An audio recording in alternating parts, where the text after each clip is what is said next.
DJ Sue, we are here. We are live. Welcome, everyone. This is BAMPodcast. As you see, it's Dee and DJ Sue.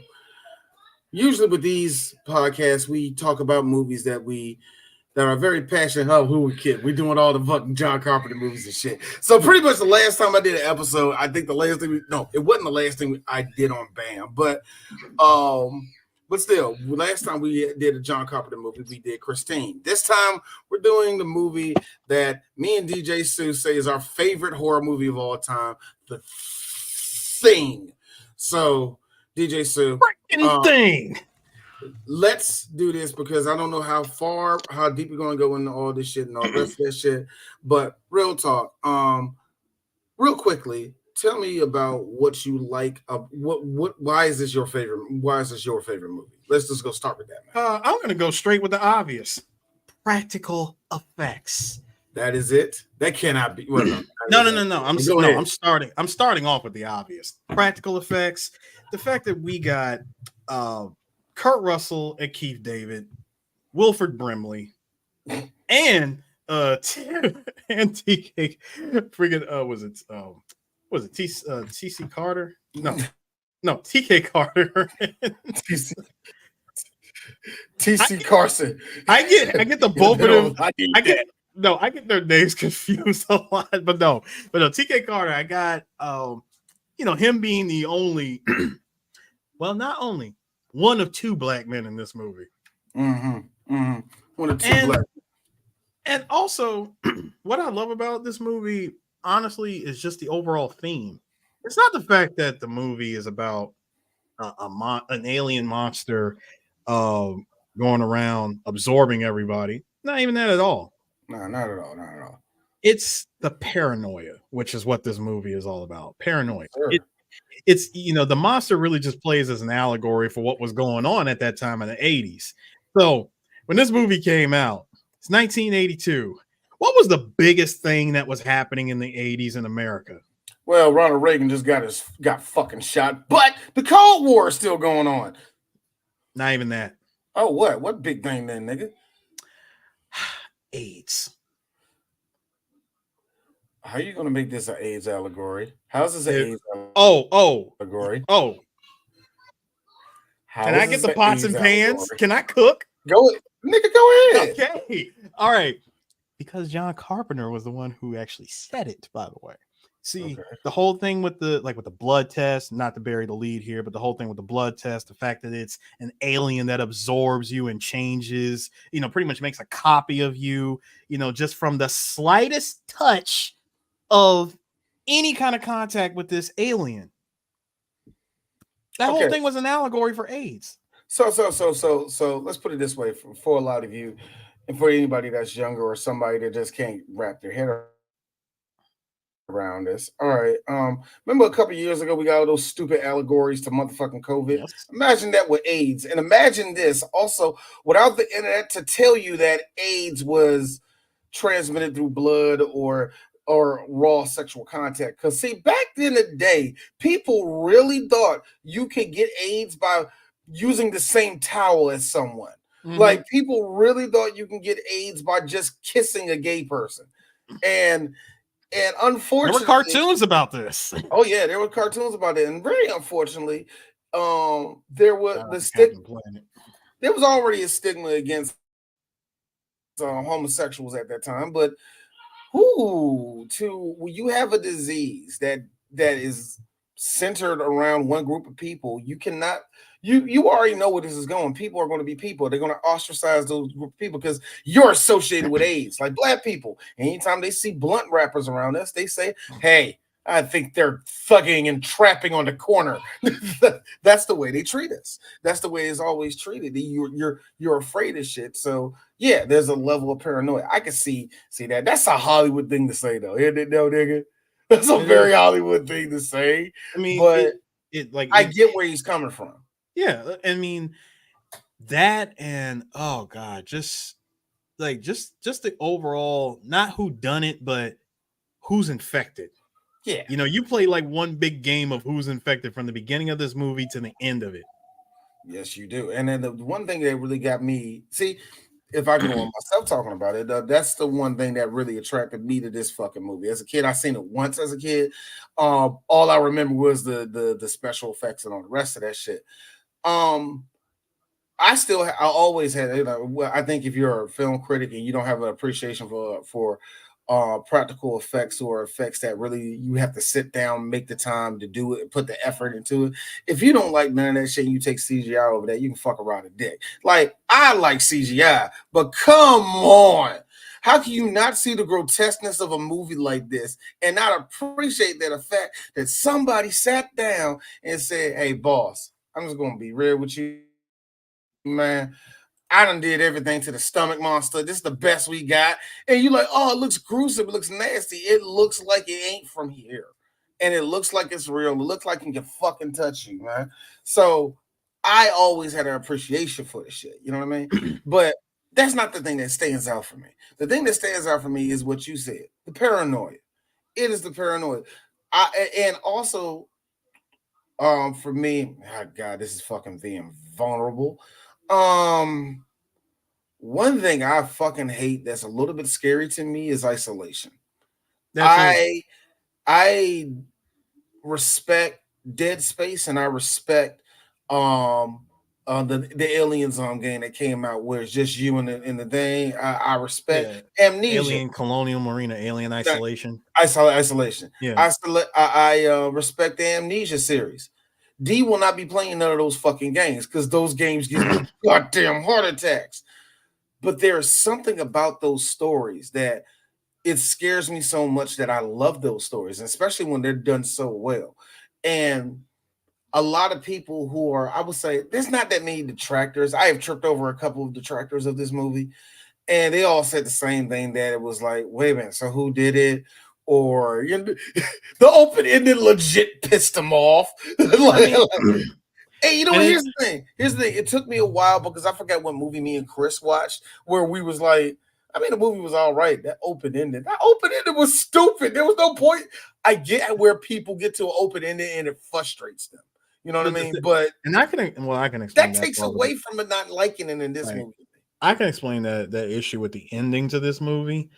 So both Carpenter and Russell sat down and went over a number of different endings that they could have went with, and none of them worked. Like, for the story that they were trying to tell, none of the endings that they wanted to do worked. That's why we ended on this particular ending. Uh-huh. Where you just had Keith David and Kurt Russell be the last ones left. They're the last And ones, and they, and of course, still not trusting each other, but at the same time knowing that, hey, the inevitable's coming. well, Chris, Like, we're gonna die here. well, Eris, let's just get into this bitch. So the movie Let's go. starts off.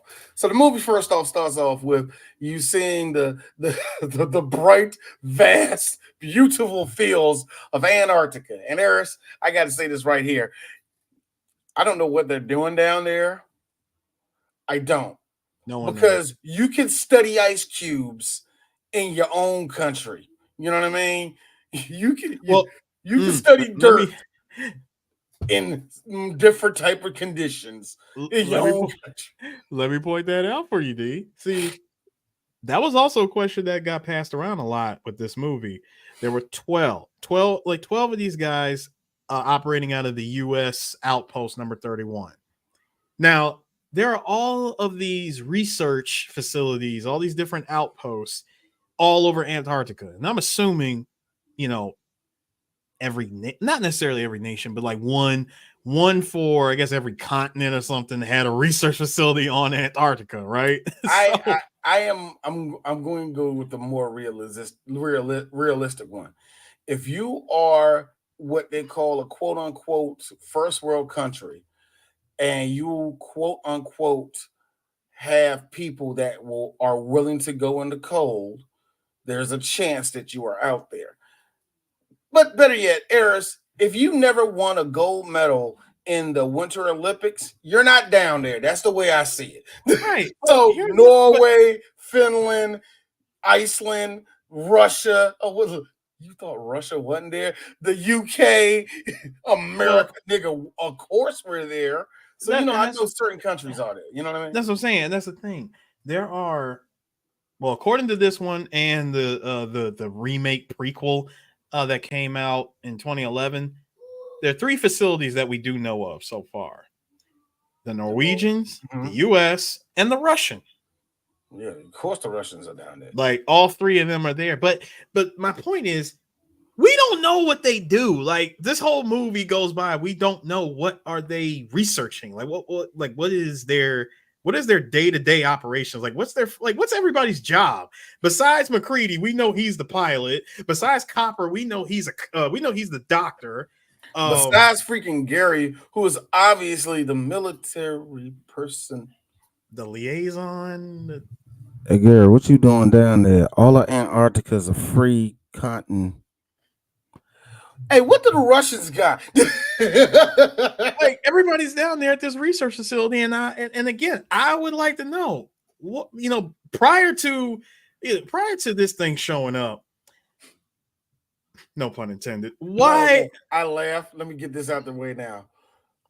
I did it until my son understood the joke. Ha! Ha! What are you laughing at, Dad? They said it. They said what? The creature? Wait a minute. The thing that's out there? No, God, son, listen to them. By the 18th, I don't know what that thing is. Oh, they said it. The thing. Way to go, son. Way to go, son. I'm proud of you. I'm proud of you. I'm proud of you. Here's a PlayStation controller. Go play that way. There you go, son. Good for you. Good Be for free. I love you. Be free. Be love free. You. Be free. free. Go play outside, son. It's raining outside. Yeah, you right. but no. Oh God, I really wanted to know. What was everybody? Not just what was everybody's position, but like, what were you guys studying? What were you researching in Antarctica? We'll never know, of course. Never know. Never know. So again, going off at the beginning of this of the movie, we get opened up with a dog running through at least 1,000 miles of snow, being chased by a chopper with 2 Norwegians, one having full stormtrooper aim with a rifle. Well, granted, Arris, they're in a helicopter. They got low to the ground. At that point, no, you should not have a shitty aim. Well, Arris, according to the prequel, these guys have been chasing this dog, and they have been in a heat of exhaustion and all the rest of that. He ain't aiming right for shit. It's like you ever play Metal Gear Solid and you pick up the motherfucking joke and your whole scope is shaking like shit. Look, I'm sorry. I'm about to say I'm sorry if you ain't got no diazepam on you, but nigga, if you're really trying to dead this thing, you better man the fuck up and steady your damn aim. Well, I will give this up to the dog. The dog who is not burying your lead here. That's the thing, everybody. Yeah. I will say this. The dog knew humans well enough. Oh, there's white people here. I'm safe. The first I love the fact you said it's white people and not just humans. It's white people. If there ain't like the white people on Rygol 7, I think we're fine. I think I'm fine. Rygol 7, yes. Oh God. Oh. I'm so mad you beat me to it. Arris. And if y'all want to know what's Rygol 7, Rygol 7, it's a very famous planet in the Akira Toriyama world that he has built, man. No, not Akira Toriyama. Not Akira Toriyama. That shit was straight up Ocean Group's world because they made that shit up. I mean, yeah. We ran into some radical weaponry on Rygol 7, nigga. I really wish somebody would make that a real thing. I want to see this place. Oh God, right on Okay, seven, bro. okay, quick deviation. What kind of weaponry did the Saiyans run into that they needed the power of an artificial moon? I got that thing on me. I got that stick. I got that tool. I'm packing. Whole planet. That was a whole planet. You know what I think of it? You know what? I feel like one of the people on the show was like, dude, I think that's the storyline for the truffles. Leave it alone. These dumbass kids will, like, I feel like they did, like, but that was during the Wild Wild West of anime where you can just make up shit. Oh, yes. You know, you can make up shit. There's one thing I know people have seen, what was that, Ghost Stories or whatever the name of that shit is? And when all the voice actors are in on the joke and they were just saying the most filthiest shit they could possibly say. That's one thing. Then there's you just making up bullshit. I love this show, by the way, in English, but Arris said no. Everything about it is a lie. That's case closed because you got niggas in case closed named Thomas, Irwin, and shit. Like, no. Bro, the town they live in is Baker City. Baker City. You didn't have the nerve. You know what, Arris? Here's my thing. Do you know I would have accepted it if they still called it Tokyo? And they had all these people with English names. For whatever reason, I would have respected it. But you called it Baker. You know what, Arris? Chicago. You could have just said Chicago. No. I got to stop you there because how if you said Metro City, I would have accepted it. Stop. No, just stop. Stop everything. Big city. I will take it. No, that is next level lazy. How hard is it for you to say Baker? It is straight up Baker City. Why would you call it Baker? Why did you have to why Americanize and butcher a great series? Arris. Got a question though. Got a real good question, man. Actually, I don't have a good question. I just love seeing you in pain when it comes to this shit. Anyway, speaking of gunshots, when that dog finally got cozied up to all the rest of the Norwegian, I like how the Norwegians got out there and saw the dog run over there. They was like, fuck the Americans. Proud. They shot at the dog. Oh, okay. Do you want to know the translation, by the way, when the Norwegian was just yelling incoherent shit at them? Go ahead, because they were English amazing. They were speaking English in the last movie. I know, right? And that's Dee's last reference to the prequel. Anyway, go ahead. So the literal translation was, that thing is not a dog. Keyword thing. That thing is not a dog. like if if it continues to run around, it will infect everything on Earth. Get away from it, you idiots. And then he starts firing at it. And that's when we get our first what is it? Not our first casualty, but we get our first gunshot victim. What's his name? God, not Norris. Not Norris. Norris comes in later. Gary was the one who popped him with the aim of Hawkeye from the inside the room. You talk about the person who got shot. That was it wasn't Clark. It wasn't Clark that got shot. No, not Clark. Clark was the one who always took care of the dogs. Yeah. Clark was the one that actually kind of started this shit in Dee's opinion, but that's a different thing. I refuse. I ain't saying started. It was like this. You showed that thing that it had somewhere to be. Got it. Bennings. That was the name. Yeah. George Bennings. So, okay. Wow. All right. I figured out what everybody was. So check this out. Out of all the characters, McCready, helicopter pirate. Right. Wilford Brimley, Blair, was the senior biologist. Mm-hmm. T.K. Carter, a.k.a. Knowles, he was the cook. Yeah, because, he was black. Right. David Clinton, a.k.a. Palmer, he was the assistant mechanic. Mm-hmm. Keith David Childs, he was the chief mechanic, which is why the two of them. Yeah, they were both mechanics, which is why both of them were so cool. Mm-hmm. what's his name? Richard was it Richard Dystart was Dr. Copper, the physician. Charles Hanlon was Norris, the geologist. Peter Peter Maloney is George Bennings, the was a meteorologist. Richard Macer, aka Clark, the dog handler.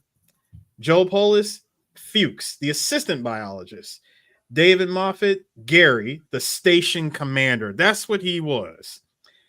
And Thomas Waits, aka Windows, the radio operator. Mm-hmm. So that was everybody's job. Yeah, in that cold place on the back end of the world. They were just out there just collecting snow for the United States. Nothing more, people. Nothing more. They're just there. Why are you people wanting prequels and and spinoffs and stuff and you want to know? Shut up. Stop. This is closing media. It's like shut up. It's like shut up. Just consume product and go along with it. Yeah, obey. What's your problem? Like, just obey and consume product. Like, I don't know what you're doing. I'm like, I don't understand this shit. We got one of them that can see, D. Yeah, we do. Hey, Mr. Carpenter, come over here. John Carpenter. Let me tell you something. Yo, y'all check out our other podcasts on They Live. Yeah, actually, very funny episode we did with that. But yeah, see, we did They Live, we did Christine, and now we're on here. We did Escape from New York, and now we're on here with the thing. This is actually our second time doing this movie, but fuck it. Anyway, so they shoot these two guys. I like how your boy Gary, long range, One shot. Hey, one shot in the eye. That's a motherfucker that did the minimum in World War II, and now he's stuck in Antarctica. So he's been ready for some action. Now, prior to that, did you like how this movie damn near gave away the plot, like the entire plot at the beginning of the movie? And I'm talking not the dog chasing scene, but the part where McCready is seen. He's first introduced playing chess against the computer. A computer. All right, just quick trivia. Whose voice was Adrienne Barbeau? Because John Carpenter was madly in love with his wife before he Kobe'd her right into the trash. We'll get into that one day. So, well, yeah, me and Arris have to, because Arris has a weird love for those big 80s tits of hers. I don't. They kind of look late 70s, sir. They 1970. I'm gonna say 1976 going into 1980. Three black geeks, always correctly naming the year of those breasts. Three black geeks putting a date on breasts since 2011. Put a stamp on them titties. We established girl, I got some 1996 boobs. Bitch, you were born in 85, but I started growing my titties around that time. That's right. Three Black Geeks perfectly dated the day our breastises were actually made. Hi, I'm D. Shaw, Three Black Geeks. Why are you asking what I do for a living? But this is what I do now. Man, that was some night. Look, damn, girl, those some 1965 boobs. I was born in 2003. That's not our problem. That's not our problem. All right, look. You ever see a balloon filled with water and set? Anyway, listen. What I'm saying is that part of the beginning when McCready playing against the computer damn near gave away the entire plot of the movie. Mm-hmm. Like, it almost gave away the ending. So get this. McCready is playing chess against the computer. enjoying his drink, which let's be real, J&B is not necessarily a product place for this movie, no matter how much people try to say it is. No, it ain't. But it's just his drink of choice. Yeah, now that's like saying Stevie Wonder had the official song of this movie. No. Oh God, you know what? It's quite apt that song "Superstitious" is in that. I hated the song that plays. I hated that was a song that was playing because of like, oh, I get it, making it spooky. I get it. Yeah, but anyway. That being said, Arris, about the music, real quick, y'all. Mr. Morricone, I know you ain't got a dong dong. The second you hear that dong dong, nigga. Morricone spent 15 minutes on this soundtrack, y'all. That's all he did. Real quick about that, everybody knows when he first played that, he really thought Carpenter was gonna hate it. He said, "Oh God, I am so fired. I am so fired. Like he's gonna hate this. He's gonna fire me." He lets John hear. He's like, John's like, "Yeah, let me hear. Let me hear what you got." And all you just heard was doom doom. Doom doom. You just heard that the entire time, John. Turn that shit off. I love it. Turn that shit off. Make it that hot. I love it. It's hot. Like he basically took it and just added like his own little Carpenter sprinkle over it, and it became in my mind, y'all. Yes, in my mind. When you said Carpenter sprinkle, all I see is you opening the door and you just see Carpenter yeeks out, jerking off on top of a motherfucking vinyl. But let me get back to my point. Let me get back to my point. The thing with the with the computer. First of all, the computer playing chess pulls off an impossible move in order to checkmate McCready. McCready, knowing that the computer just cheated, opened it up, took that drink. Cheating bitch. Nah, I ain't falling for it. Like you just pulled off a bullshit move that doesn't exist in the game of chess. Which, if you look at the ending, it's that. Mm-hmm. This movie, like McCready knows that he just got cheated. I like the fact that I like how we're introduced to everybody. It's okay. So after all that bullshit goes down with the helicopter, it gives me, in my opinion, and this is why we do these. This is why we do the show, just you and me, Arris. It gives, in my opinion, one of the best and most scariest scenes in the whole movie. You just see everybody doing everything regular, like nothing happened, and you see the dog quietly go to sleep. That is some fucking scary shit to me. Only in the sense of, so he's right there. And the motherfucker is chilling so hard, he took a nap. Technically, he didn't go to sleep just yet. See, after everybody was trying to figure out what was going on in the confusion with the Norwegians shooting at everybody, and it was too late to ask him anything since Gary one-shotted his ass. I'm just saying, bro. And the other one picked up a grenade and... No, that was funny. I don't care what anyone says. That shit is funny.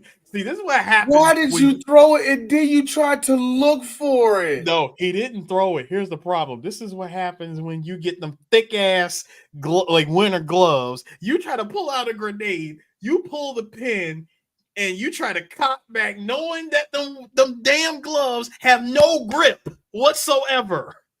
You try to cock back. That shit yeets itself into the snow. You can't find it. You know that shit has a 10-second time limit. If you do not find that shit in less than 10 seconds, your ass is snow, okay? It ain't grass. It's snow. So, of course, it blows up, killing him and taking out the chopper. Actually, Arris, it's Antarctica. You're permafrost. Yes, permafrost. You're a stalactite. Either way, grasp it, love it, be a part of it. That's what happened. Please take this L, Onisan.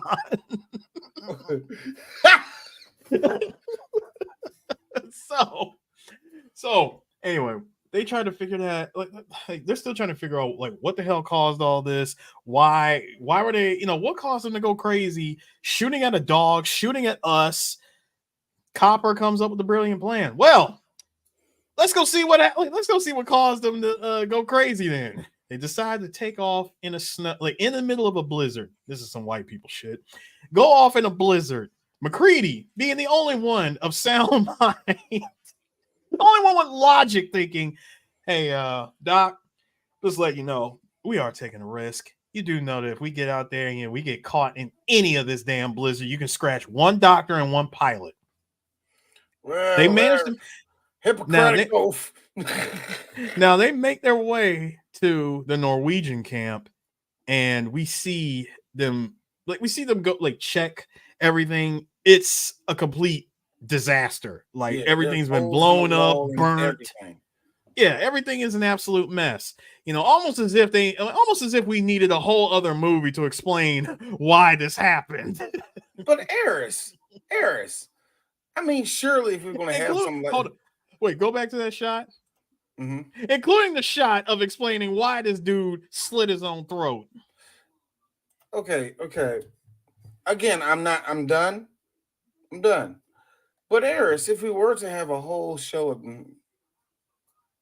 Look, the thing is this. The Thing prequel was something... I noticed I said thing. I said thing again. It did have potential, but I think the bigger problem was, number one, nigga, 20-something years. That's the first one. It's been about 20, 30. It's been about 30 years. 30 years. 30 years. I'm sorry, 30 years. So, and the director, well, see, here's the thing: the director of that prequel was a huge fan. He was just like us. This was his favorite Carpenter movie of all time. And to get the opportunity to do a sequel that Carpenter himself wanted to do, but wasn't able to do it. He finally gets an opportunity to do it. He's got ideas. He was going to go with the same exact thing that Carpenter had. Practical effects, a little bit of special effects here and there. They even shot a bunch of scenes with practical effects of the alien, only for the studio to come in, cop block, and say, nope, CGI. Like, using the practical effects is gonna make the movie look dated, and audiences is gonna hate it. This was during that same time where a lot of the dumb production moves that they did in Terminator Salvation and a lot of rated R movies at the time.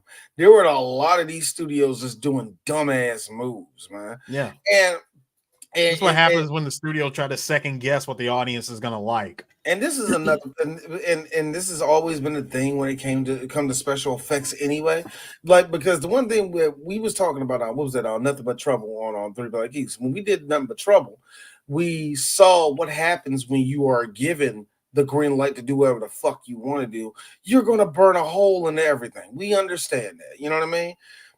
We also understand that there's an inherent laziness that a studio will do to get around special effects. You know what I mean?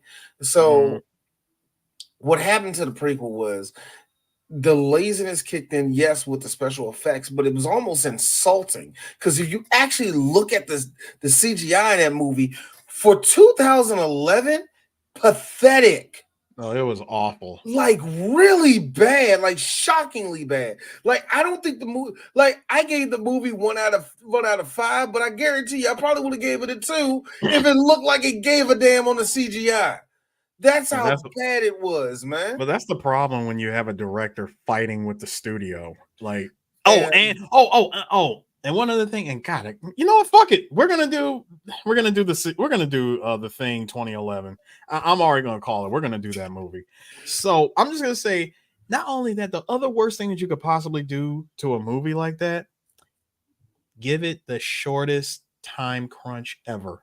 You had to pull that movie off in what, 8 months? I mean, if they did that movie right, I think it was 6 to 8 months that they had to make this movie. That's no time. That's zero time. Well, we have seen movies get done in a month. and look fantastic. But still, Yeah. come on, let's just be real, y'all. This is a big Hollywood production. So it's going to take about a couple months to do. It's going to take a while to get done, especially when you got CGI. You mean to tell me you only got this done in how many times? How months? And you had CGI with it? Oh, this is going to be day one without a patch bullshit, isn't it? And it was. That's exactly what it was. And that's why I said, Arris, I will give you that. It had so much potential to be something. You're not going to be the classic, but it would have added to the world of the thing and actually made it kind of like, all right, Mr. Carpenter, I smell a TV series. I don't want a TV series. That's why we're not. Look, that's not. Mr. Carpenter, I don't want a TV series. Mr. Carpenter, we rightly don't give a fuck what you say anyway. With all due respect, Mr. Carpenter, you made Ghost of Mars. You can fuck off. So we're gonna do it. That's really what happened. I remember my hero, Spoonie, saying that the thing prequel was a betrayal. I agree with him. But hey, Spoonie, I seen Escape from LA. Was it? Like, and Carpenter made that. I love John Carpenter, but good God, Arris, you're right. I told you. This nigga was Tim Duncan at the free throw line. Like, what happened to all of that? I told you. After They Live, it was, my nigga, we went from peak straight to valley. And we just never found that peak again. But then again, I have this other theory that when he made They Live, I think Carpenter was a part of those people in the media at that time that kind of got punished. And I can't prove it, but I feel like Hollywood kind of backslapped him. But at the same time, I'm gonna keep it real with you. Carpenter's been getting backslapped by Hollywood since the beginning. Forever. The beginning. That's what I'm saying. Yeah. So I'm also at the same sense of Carpenter was a bit of a dick, but that's because look at the industry, because he was one of those people that didn't want his IP to become whatever it becomes all the rest. He was really passionate for the shit he wanted to put out there, yeah. And that's why when we did our Child's Play just recently, I said Don Mancini's one of the lucky ones to be with his creation from start to present day. Yeah, John Carpenter ain't that nigga. And let me tell you something. Wes Craven barely had any fucking say so on the Friday on the Nightmare on Elm Street TV show. All right, I'm pretty sure there ain't one person that had anything to do with the original Teen Wolf that had something to do with the Teen Wolf TV show. All right. The Scream TV show is a little bit different, but the point is, Arris. So I think there is a difference between. I think John Carpenter's fall off kind of had something to do with, I guess, the care of this. I call bullshit because this thing was always a cult classic, man. Even getting bombed with, and I want to say getting bombed when it came out, even not coming up to snuff when it came out, box office wise. Well, this thing's phenomenal. People always talked about this movie. You know what I mean? Well, hang on. We'll get back to the story in just a minute. I will, since you brought it up, I'll say this. This movie had a budget of $15 million. It barely made that's pretty $15 million in 1982. Yeah, that's what I'm saying. The movie barely made 20 grand in North America. Rough. But here's the problem. Guess what it was? Guess what it went up against? 1981, right? 82 was when it's dropped. Outside of, I don't know what. I was going to say. Nigga, no, this movie went up a movie also about an alien, and it swept at the box office. E.T. So, while we're here, let's make a stop off on this too. E.T. was a freaking monster, and I think you can see why there was a All right, that was rough, John, but you made it. I would say this. Cue the at least you tried cake. Yo, much like, but here's the thing, Harris, and this is and I have yet to have anybody prove me wrong. Much like Indiana Jones fans, how many ET fans are you really gonna find? ET is beloved for, I would be real, all the right reasons. I get why people like ET. That movie ain't that great. The movie really ain't that great. It's just people like E.T. wearing the dress and ouch. That's it. That's really that, because there were a lot of lonely Gen X kids whose parents smoked cigarettes and dad just left. Well, oh God, the other problem. See, like I said, E.T. had came out, and here it is. I just happened to find the information here. So first of all, they sent this thing to test screenings, and it says here Carpenter considered this a suggestion that he lower his expectations of the film's performance because for one thing, he expected. Universal expected that E.T. would only appeal to children. Now, after one market research screening, Carpenter asked the audience on their thoughts, and one audience member asked, well, what happened in the very end? Which one was the thing? When Carpenter responded that it was up to their imagination, the audience member responded, oh God, I hate that. 1970s playing out in the 80s. So after returning from, you had to be clear with your good guys and bad guys who won and who lost back in the day.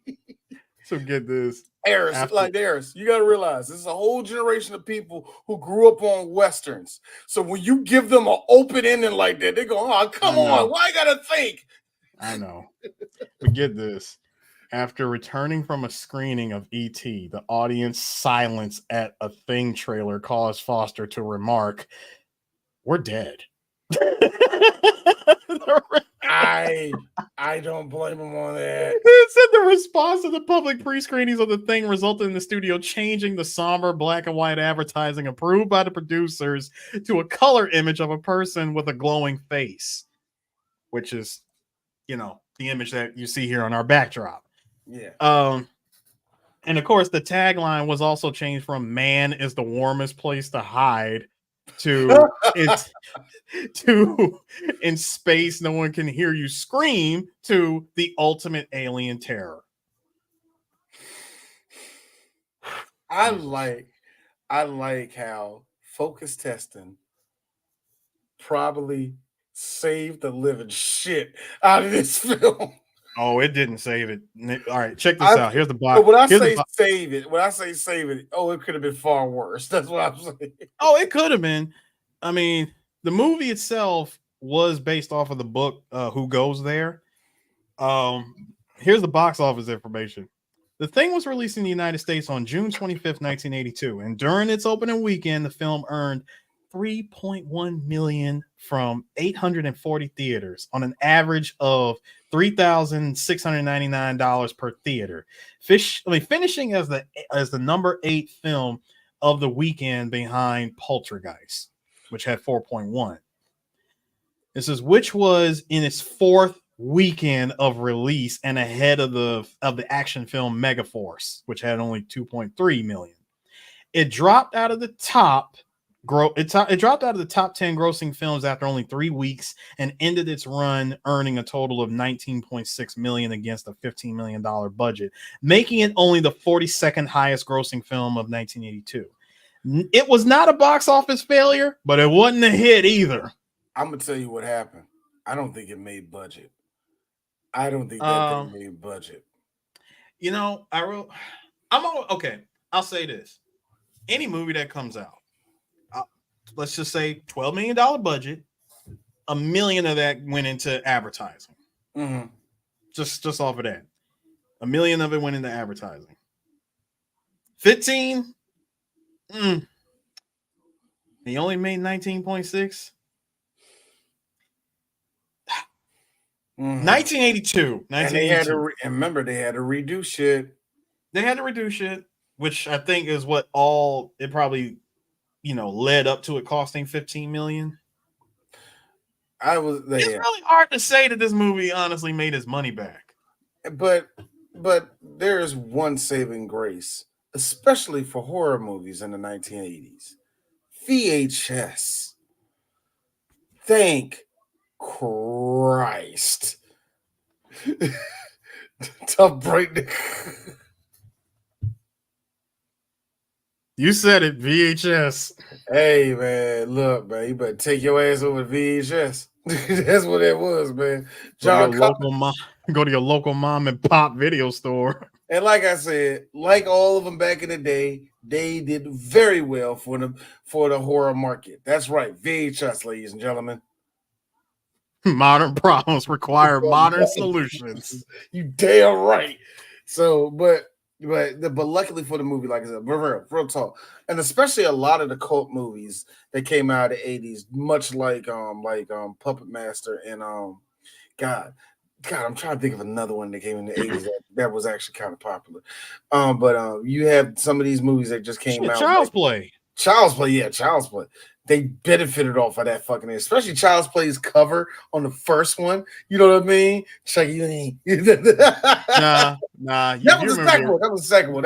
I'm thinking of. The second one was him with the giant scissors cutting the Jack in Box head off. No, the first cover was just Chucky's eyes overlooking the apartment of that poor woman who looked forward and didn't see that toy hammer club her right in the eye. Ah! Now, of course, VHS. I think what was it? VHS box covers and subsequent covers years down the road always showed Chucky doing this shit. with the good guy knife. I'm kind of glad they got rid of that because they gave him a freaking butcher knife that was literally more than half his height.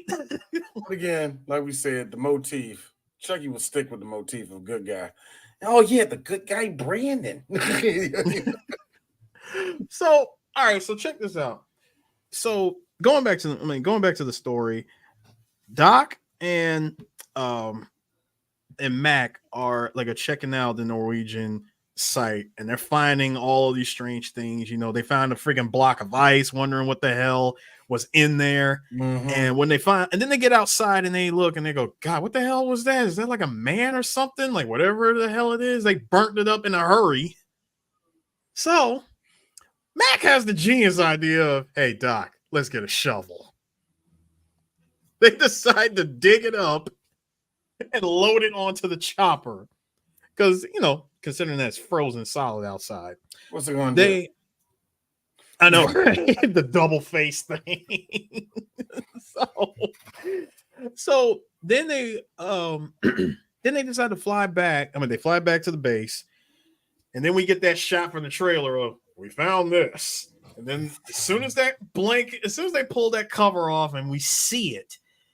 And this is what I love about John Carpenter's The Thing is, you can't tell what the hell it is. It's just this weird blob of shit. Okay.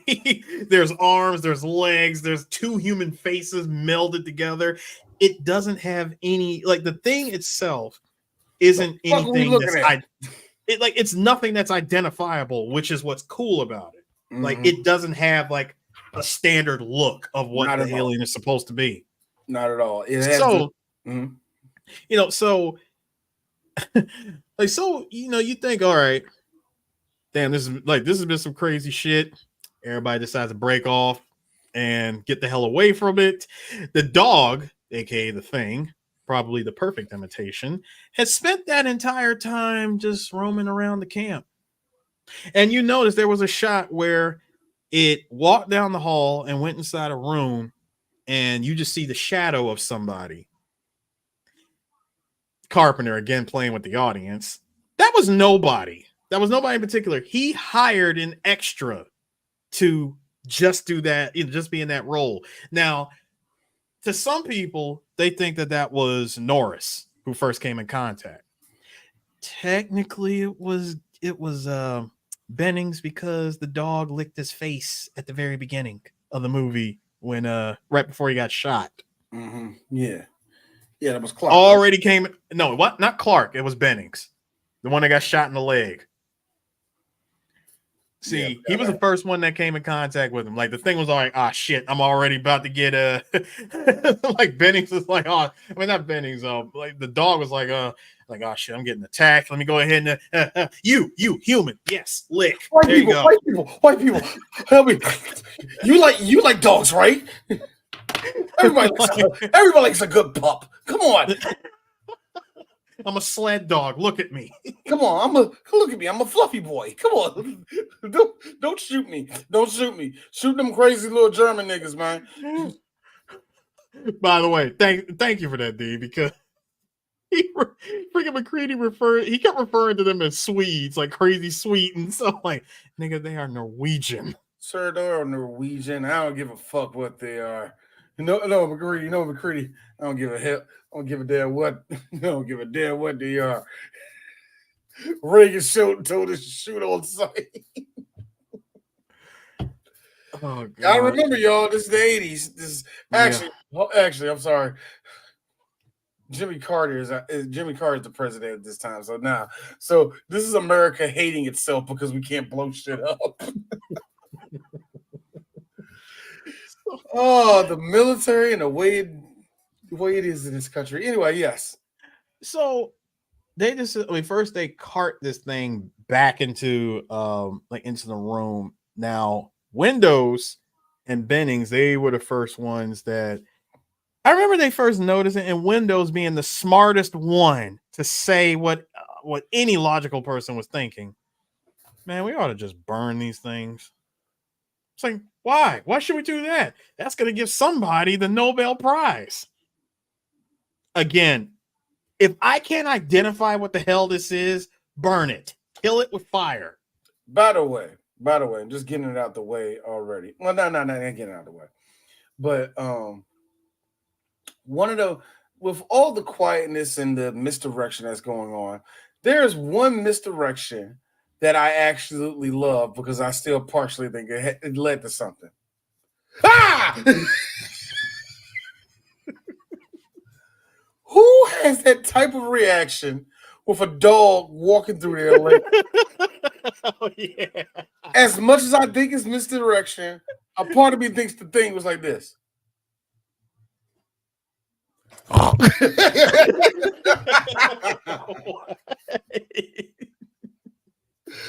Just like fuck it. I ain't even do nothing. I ain't even transfer shit to this thing. I'm just starting stuff. Prequel to things that are gonna come. Wait a minute, where you taking me? So you take this damn dog in the kennel with the rest of them, and Clark. Yeah, all right.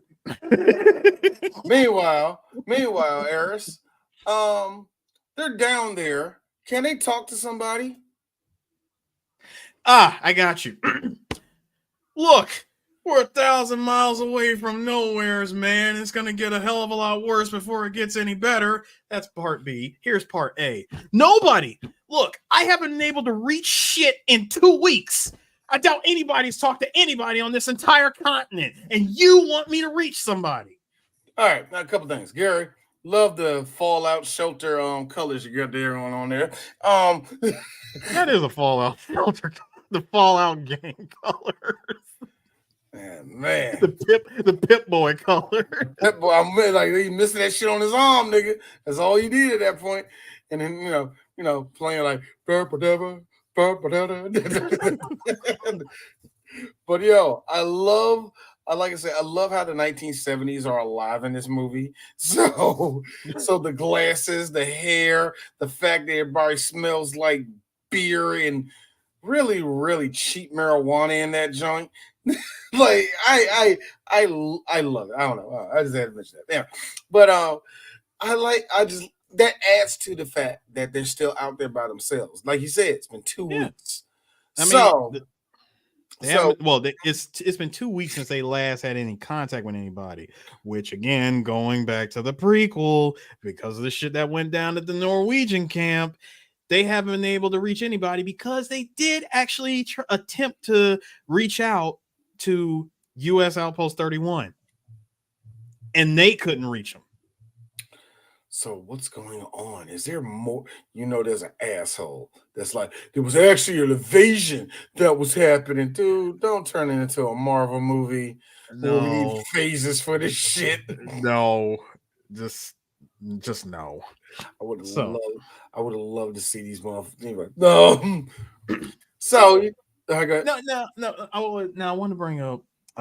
Did you again? You know, I said that both Childs and Palmer are cool with each other. They get to chill out in their room watching the dating game and passing the Dutch to each other. Yes, that wasn't a big blunt, but it was a pretty nice size one for that time. I just like how the fuck he's like, man, look, we're gonna be here for man. Like, I had to think, there's gotta be a lot of fucking VHS tapes in that motherfucker, man. Bro, Palmer, and you know that you done been through at least probably all of them, because when Palmer goes, hold up, I know how this one ends. Take that tape out, put in another one. I want to also put y'all this out are watching the dating game. I didn't get a picture of it, but I wish I did, just because that was a top of the line. That was VHS. It was beta, wasn't it? That was a beta recorder. That was a beta recorder, man. Either way, it definitely looked like beta. Either way, that was a top of the line one, because you can tell with the wood grain on the outside. If it has wood grain, it's top of the line. Gotta understand, man. Wood grain, off burnt amber yellow and red. You spent all of $300 on that thing. Sir. Sir. $2,000, like $1,000. What the fuck? This is the United States Army. All right. This is the United States Army. All right. What Army grade or government grade? This is post Cold War. They still got the green light to spend money. So But no, I mean, everybody's doing, just regular shit. And then when the dog gets put into the kennel, I love how the other dogs have that reaction of, oh, nigga, danger's in here. Something ain't right about this damn dog. Hey, what's up, man? Where you from, man? Yeah. Like, me and my cousin, man, we're actually from South Africa. We were bred out there, and they just took us down here, man. So, so where you from, man? No, the other dog in the corner. Hey, y'all know that nigga? Man, he speak German, man, because he came from the Norwegian camp, bro. I know. Hey, Guten Tag, Venezuela. They're like, hey, look, y'all know that nigga? Like, nah, man, I ain't never seen. Nah, something. Shit. Like, nah, nigga, I don't know. You know? Nah, I don't know. Who shit? My earphones fell out. Oh, okay. But no, I was saying the dogs were just looking at him like, hey, look, y'all know that nigga? I don't know that nigga. Y'all ever seen him before? Hey, nigga, hey, where you from, man? Where you from? Why you not talking? Hey, I know what it is. Hey, Jay, go over there and sniff his ass, bro.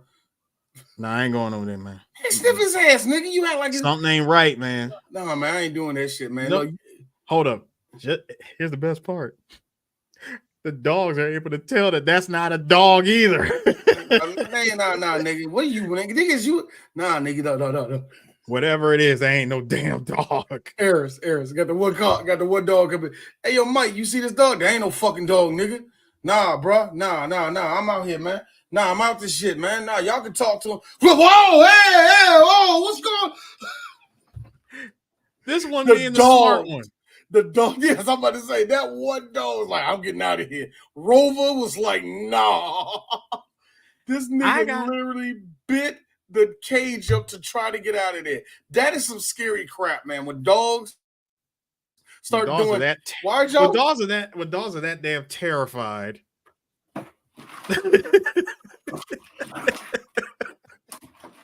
Hey! CO! Guard!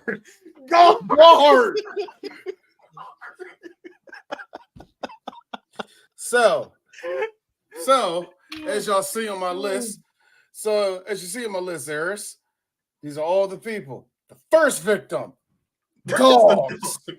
The dogs are gone. Wait, hold on. Technically, the first victims are the Norwegians.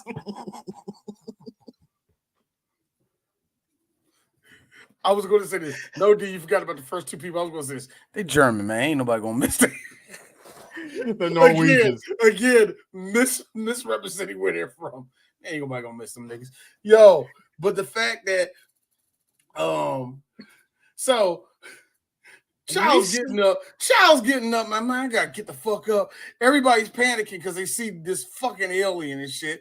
Child's back there like, man, I don't want to do this and all. What's up, bro? He said, Max said to get the flamethrower. Max, what the what? Like, man, that's what he said. Now go get it. I'm like, oh, man, shit. Man, these fucking crackers. You know that's what he said. You know that's what he said. I am pretty sure. That is a black man that was born in the early 50s. He said, I'm sick of these crackers. That's the first thing out of his mouth. Child's get over there like, man, I want to, whoa, okay. That thing is living. Shoot it, Matt. Like shoot it, little Child's. Man, that thing like real. Now hold on. They got an eyeball. Now here's the funny thing. Weapons, our feeble weapons on Earth do nothing to the thing. Yes. It ate all them bullets. Like, yeah, whatever, nigga. So what do you do when something you can't do that to? Well, number one, I learned this. You must eradicate it. Eradicate it. That means nuke it, set it on fire, do what you can.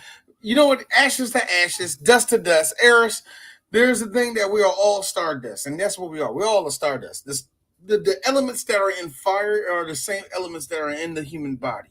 So ashes to ashes, dust to dust. Burn this motherfucker. Just burn it. That's the only thing you can do. The outside of that is explosions because that contains fire. So, that being said, yeah, most of our regular weapons like firearms just stop. Apparently, that's bullshit. One cool thing though was what came out of this. What came out of that scene with the dogs would be later inspired and put into Resident Evil 4. Yeah. So. Great use of practical effects here. That model of God, whatever the hell this is supposed to be. It looks like it's going to be in a stop motion video with the California raisins. Not quite. Too advanced. Just my destination, running away from me. I like how they just literally took anything and everything and just threw it at it. The only thing I don't like, and I'm going to keep it a buck, I don't like the frozen drool. I think there's no purpose of that. I mean, it is the whole thing. Dude, the thing was frozen. It was in the ice. No, that's the thing they took out the cage. Well, no, wait. Is it? No, because that one was burnt. Because remember, there was two. There was two signs. First of all, the one that they burned in the cage, but that was the dog. The one that McCready and Copper brought back was the other one, and that one didn't come to life until they put it in the storage room. You're right. And the first thing it came into contact with was Bennings. I forgot about that. Okay, go. Again, which is what led to this.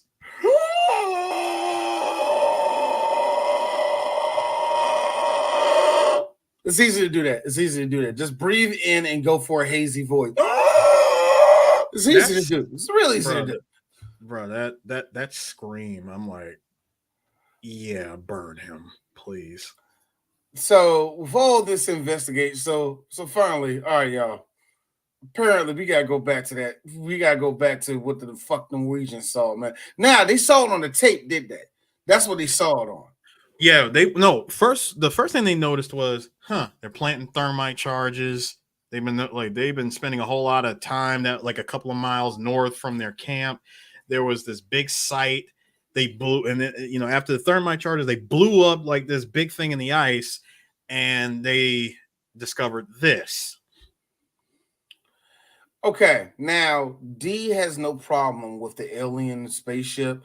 I did have a problem with it in the prequel, but we're not talking about that because they investigated the goddamn ship. Anyway, but no, it could have worked. But my thing was this. Now you saw now technically, D, this shot was the other side of the ship. Yeah. Yeah, it was. I forgot that thing is like a big.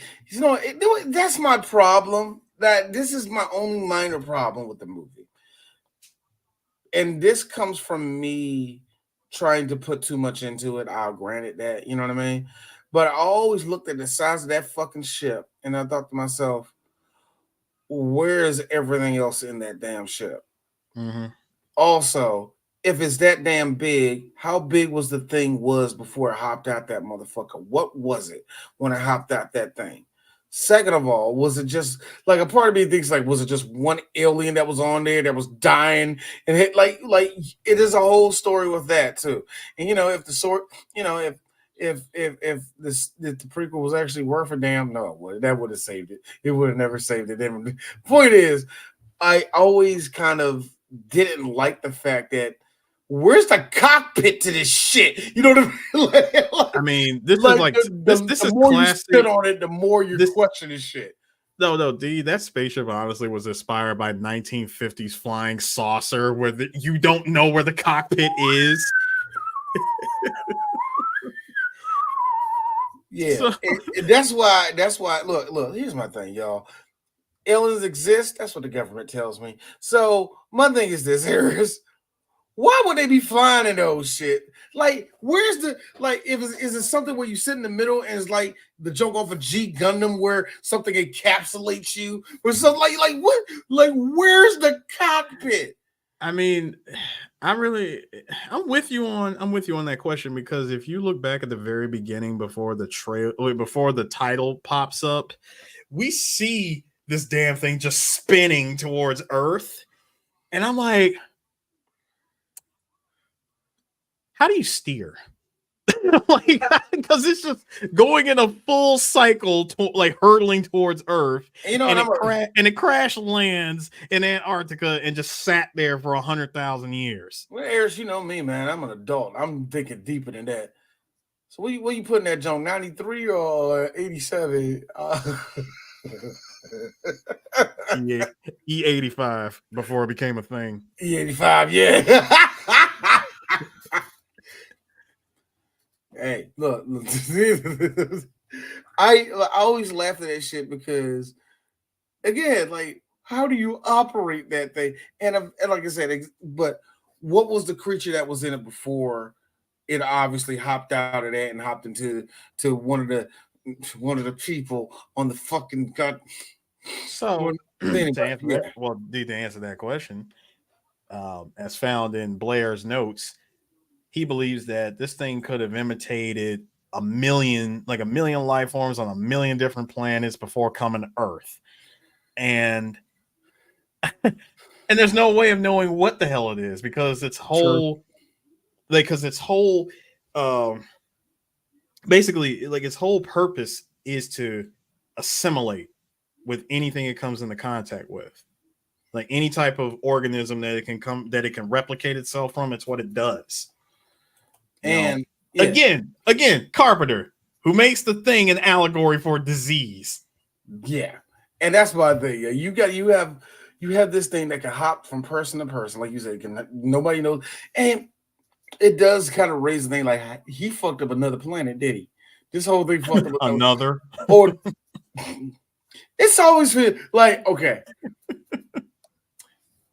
One of the most scariest creatures on Rick and Morty was, I forgot the name of it, was called I'm Mr. Nimbles. And it bites you and you turn into it, and then it just assimilates the whole planet quickly. Like, I'm Mr. Nimbles, I'm Mr. Nimbles, I'm Mr. Nimbles. All of a sudden, you see the whole planet. I'm Mr. Nimbles. Okay, guys. Rick was like this. Okay, time to jump to a different dimension. Yep, I'm getting out of this one. But that's the scary part. How quick does it jump?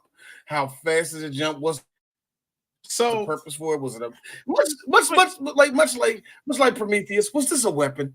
So, like, you know, how quick it does its thing is quite fascinating, because it comes into contact with you like that, and it's already attacking your cells, replicating them at an alarming rate. And what it does is what it does best. It hides.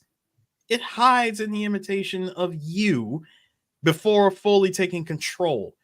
You know, hell, it'll sit and lay dormant inside of the person that it's occupying, letting them think, oh, I'm just going to go on about my thing. I'm not infected. Sure. Cut the job. So you telling me that this motherfucker can be Cut. I got you, D. I got you. First of all, the best line ever. I don't buy none of this voodoo bullshit. Also, let's just stop and just play asteroids, man. Come on. Stop and play asteroids. That classic game behind yes. Man, come on, man. We got the red button on here. We can put as many quarters as we want to on it. So how's this motherfucker able to get out of the ice? How can it look like a dog? Well, could be a lot of things. Could be his diabetes acting up. That is D's one Wilford Brimley diabetes joke. That is my one. D will not be doing another one. I do not. I don't jokes, because he was just trying to tell y'all people to check your blood sugar every day. You know, be healthy, all the rest of that. I can respect that, Mr. Brimley. You were in Cocoon, and you was French in that one movie with Jean-Claude Van Damme. No, I'm sorry, Cajun with Jean-Claude. He was Cajun hobo with a shotgun. No, hobo, with a crossbow. Oh, yeah, with a crossbow. That's what it was. Was it crossbow? I think it was a crossbow. God, we got to do the terrible yet fucking awesomeness that is Hard Target again. Not Target, Target. We have to do that movie again. It's beautiful. Anyway, so yeah, like you said, we find out that this motherfucker can jump from body to body, and we're dealing with something that's truly fucking scary, yeah. Palmer with the insightfulness, talk about Childs, chariots of the gods, man. Like, they practically own South America. I mean, they taught the Incas everything they know. I'm getting sick of all you white people bringing up shit that brown people can't teach themselves anything. Hey, look, Knowles, like you said it best. Maybe we at war with Norway. You're right. I mean, we all alone in Antarctica. We don't know what the hell's been happening. Hey, nigga, like Jimmy Carter could be waiting on us. Hey, Mr. Carter, you won't believe what these Weegians got down here, nigga. like, yo, but yes, Oh God, yes. Sans mustache. Let me tell you something. Wilford Brimley, without that mustache, is a jewel. Without that mustache, he's just a regular white guy that's concerned for shit. He has a mustache, he becomes a wise sage. Wilford Brimley without the mustache. He is the thing. I don't care what anyone said. That's an imitation. That ain't real. Nigga. I ain't never seen Wilford. Look, here's the funny thing. This ain't like his dad Beatty, where when we were born as kids, Nate Beatty was already in his 40s, and we seen him. No. Wilford Brimley, when we were born, was already 63 years old. So I ain't never, when I seen him up there with the axe chopping shit down, like, yo, Wilford, get it before Cocoon starting. You can't do that. You can't do this shit no more. Whoa, man, yeah, man. So just, like to go back to this movie, Blair comes up with this idea, well, this hypothesis, if you will, of study. He studies this organism and puts together the idea that, hey, just off of this simulation, the intruder cells attacks the dog cells. Damn, it did not take long for it to copy itself. And, so that one's a copy. This is the real thing. Damn, I almost can't even tell the difference between the two of what's imitation and what's real. I don't have this. All right. Time to calculate this shit. Probability of an alien taking over the entire planet. Holy shit. 27,000 hours. Within the first attack, the entire world is taken over. Are you sure, Blair? Are you sure you can do that? McCready, this is a ColecoVision computer. It can't lie to no one. It's a ColecoVision computer. I mean, seriously, that information, bro, the entire world population infected 27,000 hours from first contact. You know what? I'm letting my suspension of disbelief go, but D has to ask. Yes, I know the American government has shit like that. Yeah, because our nukes still run on floppy disk. Okay, so I know that we had. Shut up, Arris, because I know that we had technology like that advanced. But I'm just sitting there like, what metrics are you putting in that computer to give you? It didn't have the processing speed. Dog, that's a single regular computer. Well, no, I'm sorry. He had several towers. No, bro, that was wall towers. Yeah, those are all those supercomputers. Ooh, Arris. It's all those supercomputers, man. 500 megabytes.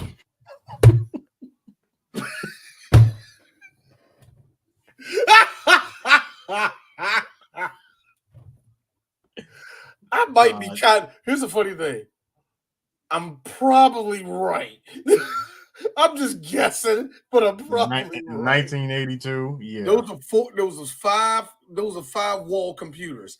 I'm gonna say that's probably how much it was. I bet that nigga was flying. Click, click, click. Look at this. Look at this. Look at this.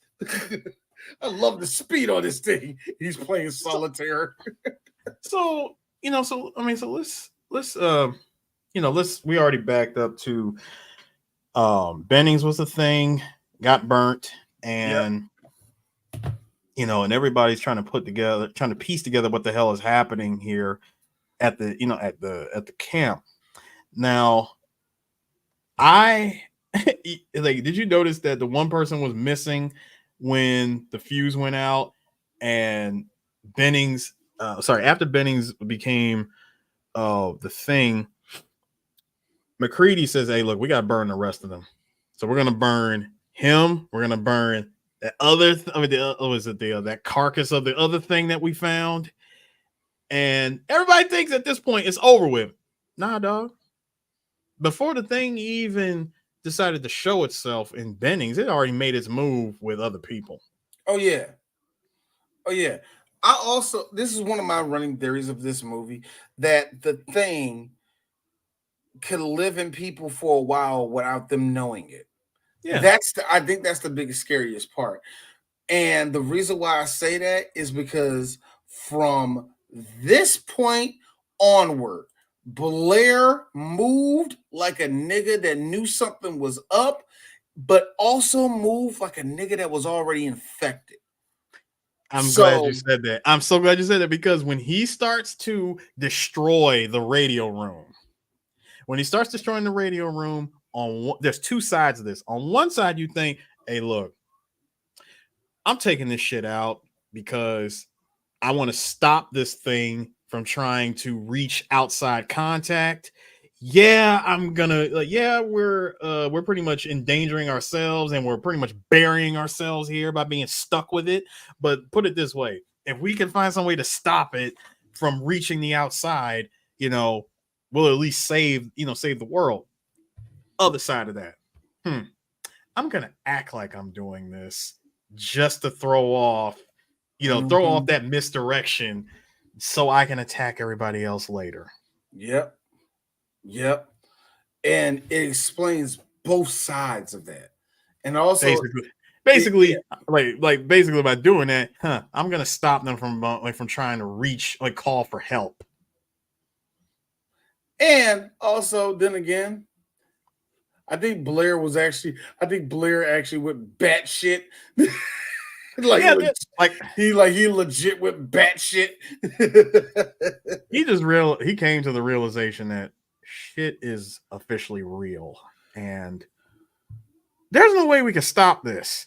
This shit is gonna spread and continue to spread, and if it goes to a well-populated area, it's a wrap. Right now, it's just 12 of us. Well, 10 now, but Nigga, you saw that. You saw that shit. You saw that nigga breathed in so loudly. That was so scary, man. Like, no, I can't take this shit. Like I said, McCready is the only. It's funny. I will give the movie this. The movie realized that you have only one person to follow. You can only you need somebody to trust in this whole storyline. And I will give McCready that grace that he is legit not the thing. I will give him that grace that he's not infected at all, because everybody else's motivations don't make a lick of sense. They don't. Until the ending. Right. I say that because just going to jump to it, Arris. Mm-hmm. Same thing with Blair. Wait a minute. What are you doing here, Charles? No, seriously, nigga. What you doing here? I thought you were done. I thought you was dead. And okay. You're the only one. You're the only one who made it. I ain't the only one. And that look on Charles' face is like, I knew it. Did you kill it? He's like, did you kill it? I'm not even going to answer that question. I'm going to ask this question. Where were you, Charles? Nah, we'll nigga. get to. Nah, nigga. Don't worry. No, but like I we'll said, get to the ending. But Arris, I after watching this one more time, not even watching it. I didn't watch this after the last time I told you I watched this, but after sitting on it, and I told you I always believe Charles. When rethinking it right before we started this, and I talked about Blair, that made me kind of change my whole outlook on this whole movie. Mm-hmm. I really think the thing infected everybody, but we'll go into that. Go ahead. So this shot here of Gary, this shot right here of Gary chasing down Windows, who decided to kick open the kick open that freaking cabinet with all their guns in it, right?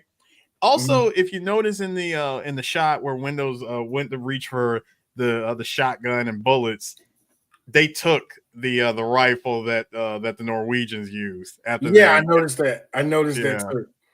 So Windows, who's already freaking out, like, you guys gonna listen to Gary? Seriously, he could be one of those things. And what started that mess was they decided to come up with a blood test. Like, Hopper came up with the idea of, hey, listen, here's an idea. We can get a sample of everybody's blood, mix it with uncontaminated blood, and we can find out who's human that way. So when they ran in and they noticed that, oh shit, somebody got to the blood. Like, not only was it tampered with, it was pretty much destroyed. Destroyed. And here's what was weird. It wasn't forced open. It wasn't broken open or anything. Someone opened it. They opened it, destroyed the blood, and closed it back and locked it up as if nothing happened. And that's the shit that got me. That was just like that really shows you this is on some real Among Us bullshit. Ah, shit, man, the heater don't work, bro. It is really on that level of that, yo. Because really, that's all the thing did. All right. So this is what they call blued. All right. He still don't understand English good. So get this. Now, this shot, now going back to this shot here with Gary, everybody's blaming one another. Gary says, hey, look, I don't know about when Gary put out that blicky, look at Charles looking dead at Niles. I told you I might want to bring that again. I told you his seriously. Now you want to now get look here's Niles. I told you that shit too, nigga. D. Here's a better part for you. Guess who's missing from this shot?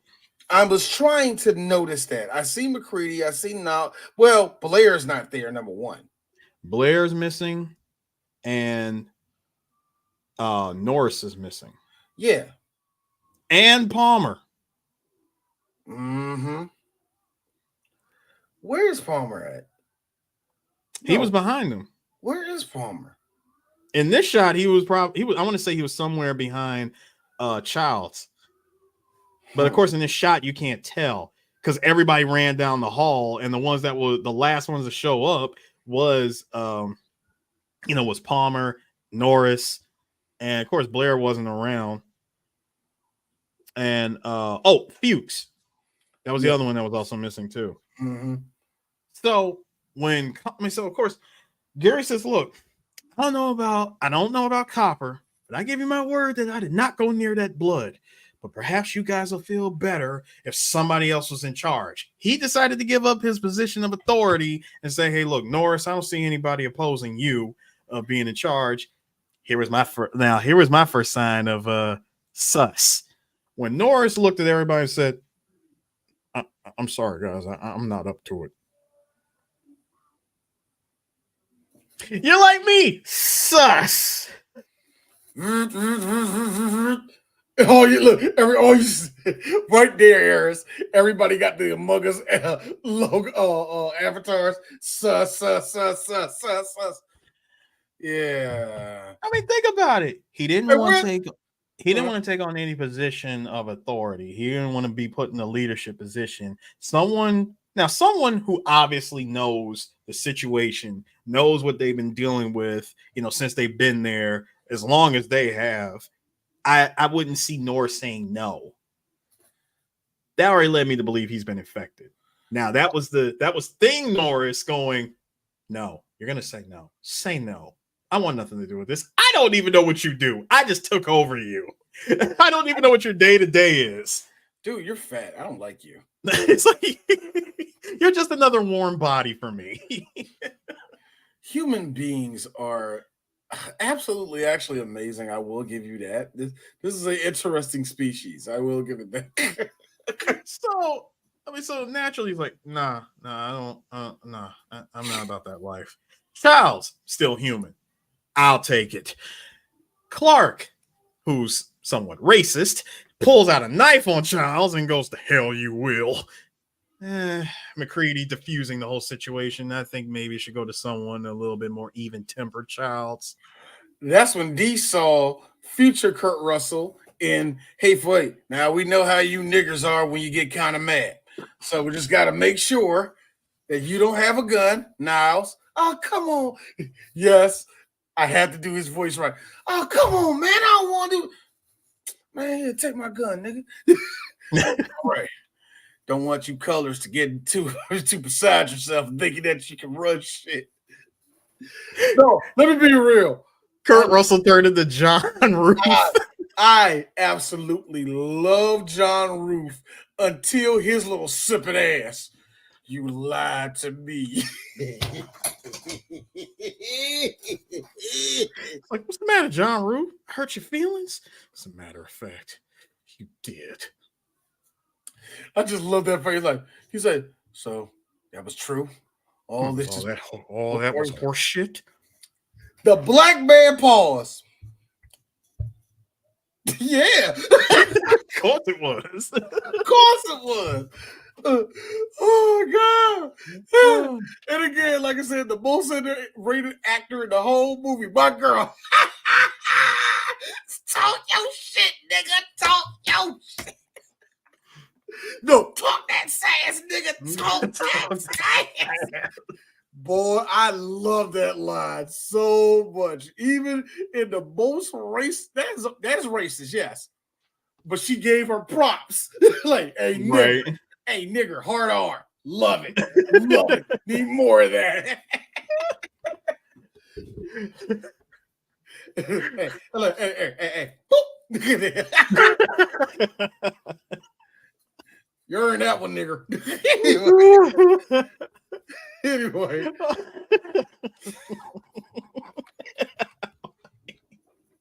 Wait. So,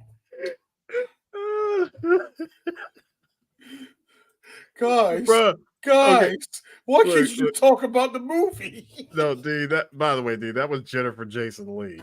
Jennifer Jason Leigh, I fucked up her. I didn't want to fuck her, but she was the most underrated in that movie, yeah. And I didn't get to say it. Actually, I think I give it up. She had one of the coolest parts of the movie. God, hey, John Roof, can I get that guitar? Yeah, go here, bitch. This heifer get on there. Yeah. Oh, I will. Yo! It's like Jennifer can blow. Hey, yo, I'm here.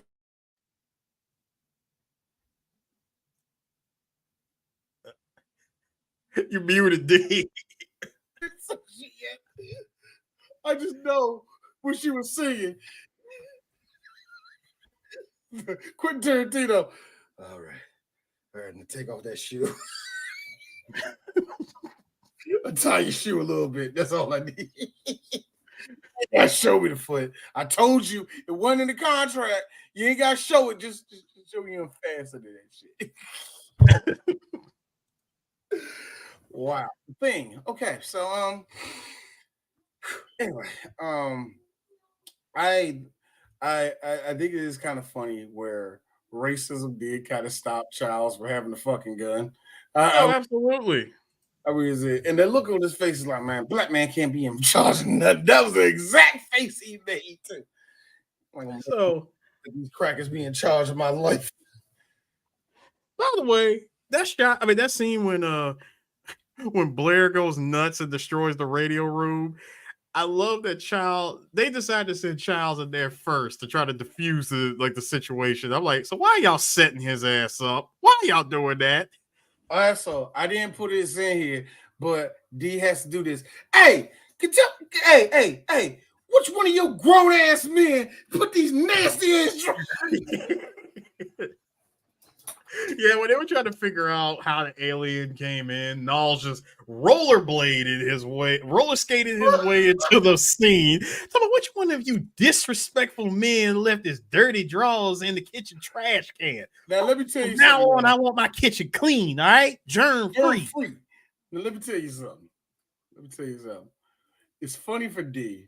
It's funny for D because there's someone down at my job where somebody had to say the same thing. Which one of you grown men?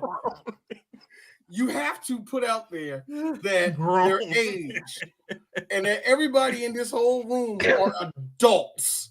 So which one of you nasty ass grown men? I'm never going to say what happened, but it was like, nah. And guess what? It could have been if it was one of those situations where I don't know who did it, but if it's magically gone at the end of the day, no one's going to have to, we don't have to deal with this. We got to the end of the day. Which one of you nasty ass niggas?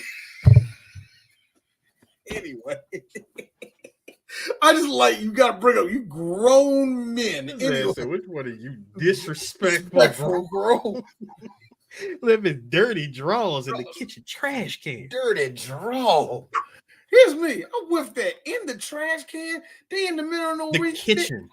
Arris, mind you, in the middle of fucking Antarctica. It ain't like the trash man's going to show up on Thursday.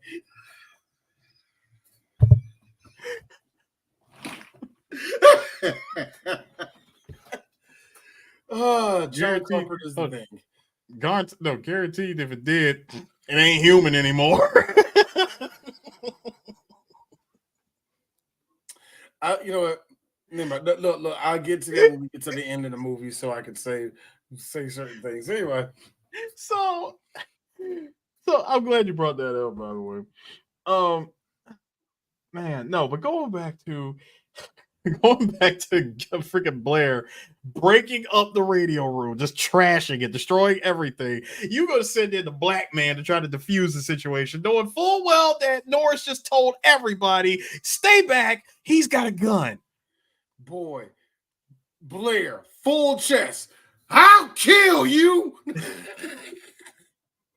Thank God he had the aim of Hawkeye in this one because he shot the wall. Arris. Thank God he had the aim of Wilford Brimley. He had the aim of Wilford Brimley.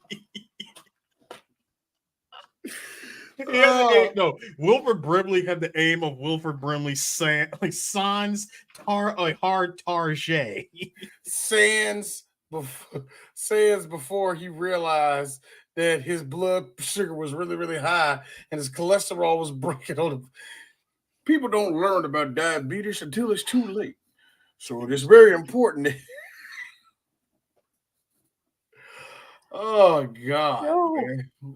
So my favorite part, like from that scene of him going nuts, they broke out the table from the rec room and used it as a battering ram / shield and covered him with it. McCready coming in with them stock ass punching sound effects. Speaking of which, there are a couple of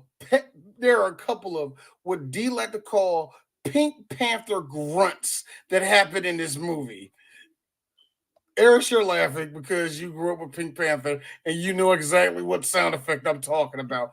Also, there's a gloop sound that we hear in cartoons. It's played several times in this movie. Here. This shot being one. You know what? I showed that to Donnie, and Donnie was like, "Dad, what's the white thing? Are those teeth?" Or I'm like, "Son, those are like, son, he's a monster. I don't know what they are at this point." I said this, son. He's an anime monster at this point. I don't know what he's anime monster. This is another one. He's a Tetsuo. He's a Tetsuo right now. I don't know. Oh God.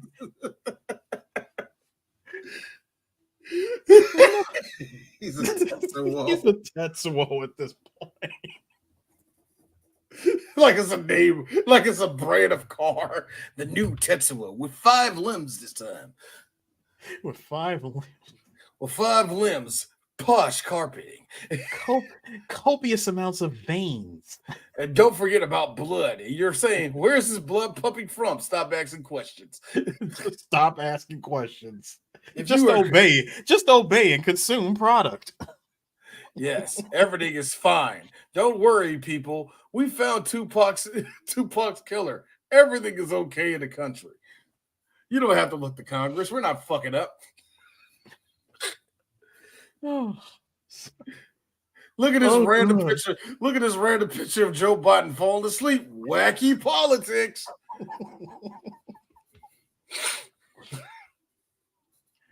Sir. Yes. They lock up Crazy Blair in a storage, like in a shack. Just a random shack. To think that they actually thought about putting him in McCready's room. I'm like, why would you do that? Why would you lock somebody who attempted to kill everybody in the room with somebody? And I like how these niggas, it just got, when they finally got Blair in there, Blair was like just sitting there looking all sad. McCready was like, "So, you all right?"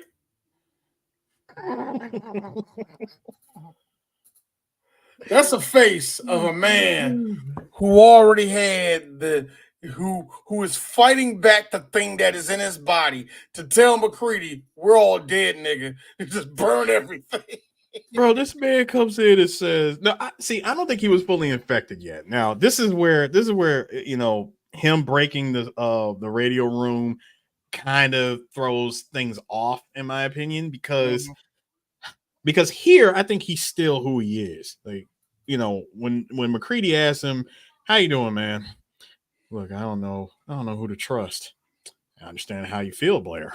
Trust is in short supply these days. I tell you what, I'm gonna leave this bottle for you here. Why don't you just trust in the Lord?" Look, boy, what? That nigga told him, "Be with Jesus, bruh. Go with God." Man said, "Christ." This man said, "Watch Clark." "What?" "I said, watch Clark. And watch him close. Do you hear me?" Okay. All right, nigga. Sure. I'm going to take advice from somebody who destroyed the radio room Oh, I forgot to mention, you destroyed the radio room. You also took out the tractor, the chopper, and you killed all the dogs. Again, don't trust Clark. Okay, bitch, you said it. That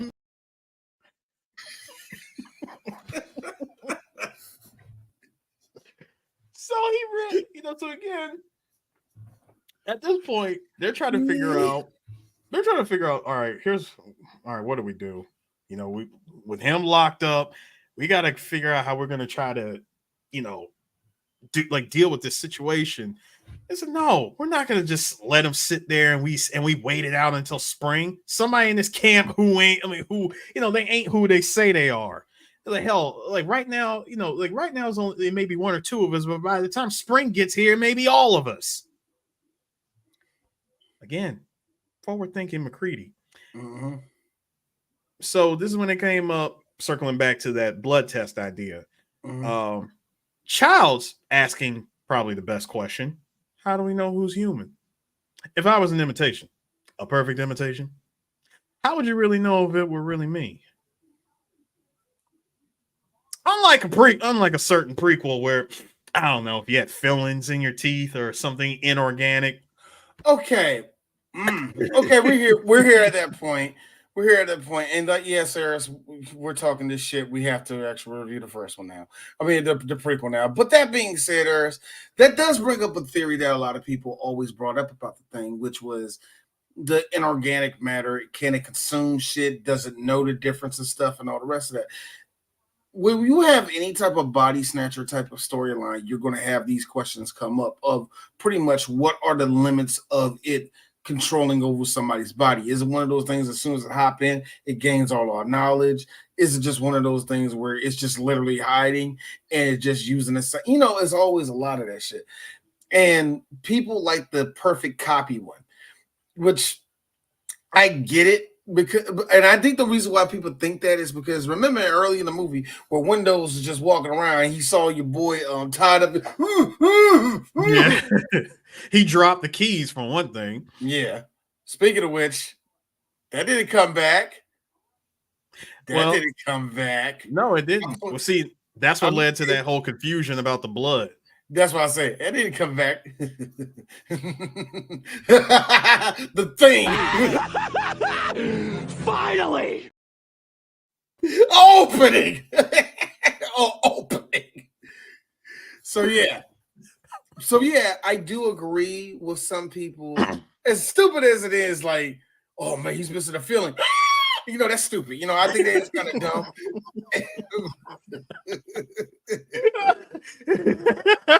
He's missing the feeling. He's missing the earring. He's missing the chain necklace. He's missing just something inorganic. First of all, when it takes over your body, it rips through your clothes. Yeah. Now that's so there's that. Yeah, and you gotta know, and I get that, but at the same time, whatever. I think it's one of those things where you sit and think too hard, you're going to start making up bullshit like this. And unfortunately, as much as it makes sense, but as much as you could kind of make it a thing for the movie, it takes away from the original movie and the fact that there were just so many open questions about it. You know what I mean? I think the more you start trying to solidify its powers, the more you take away from the movie. And that's like I said, the other couple people I knew that didn't like this movie, that was their one thing. Like, well, why didn't we know this? Or why did they say this? And why did they say that? It's the mystery that is the most haunting thing in the whole fucking movie. Because you can't predict shit.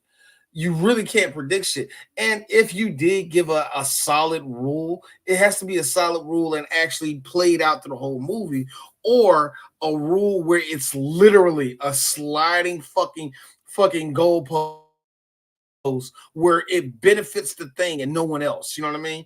You have to be a little bit clever with it. So as much as I kind of dig the idea, hey, wait a minute, nigga, what happened to your ring? Like I get that. I get that. That's kind of cool. But at the same time, I think the thing be like, what the fuck's a ring, bruh? Oh shit, fuck it. Oh shit, I said something stupid. So So, so so going going further into this, I mean, like first, I want to know like how much time has passed, which they kind of don't show it in this movie, like the actual passage of time, how many days have gone by, you know, how much actual time has gone by, you know, since the first encounter with the dog. and since they're in Antarctica, that's a bigger question. You know, you don't know what time it is and all the rest of that shit. You know, because time does time does flow differently in Antarctica because days are like 2 days and shit like that because of the position of the sun. So yeah, I do give you that. I will say this: I ain't at the most 4 days has passed. Not in between the time of shit happened, but I think over the course of all this is about 4 days.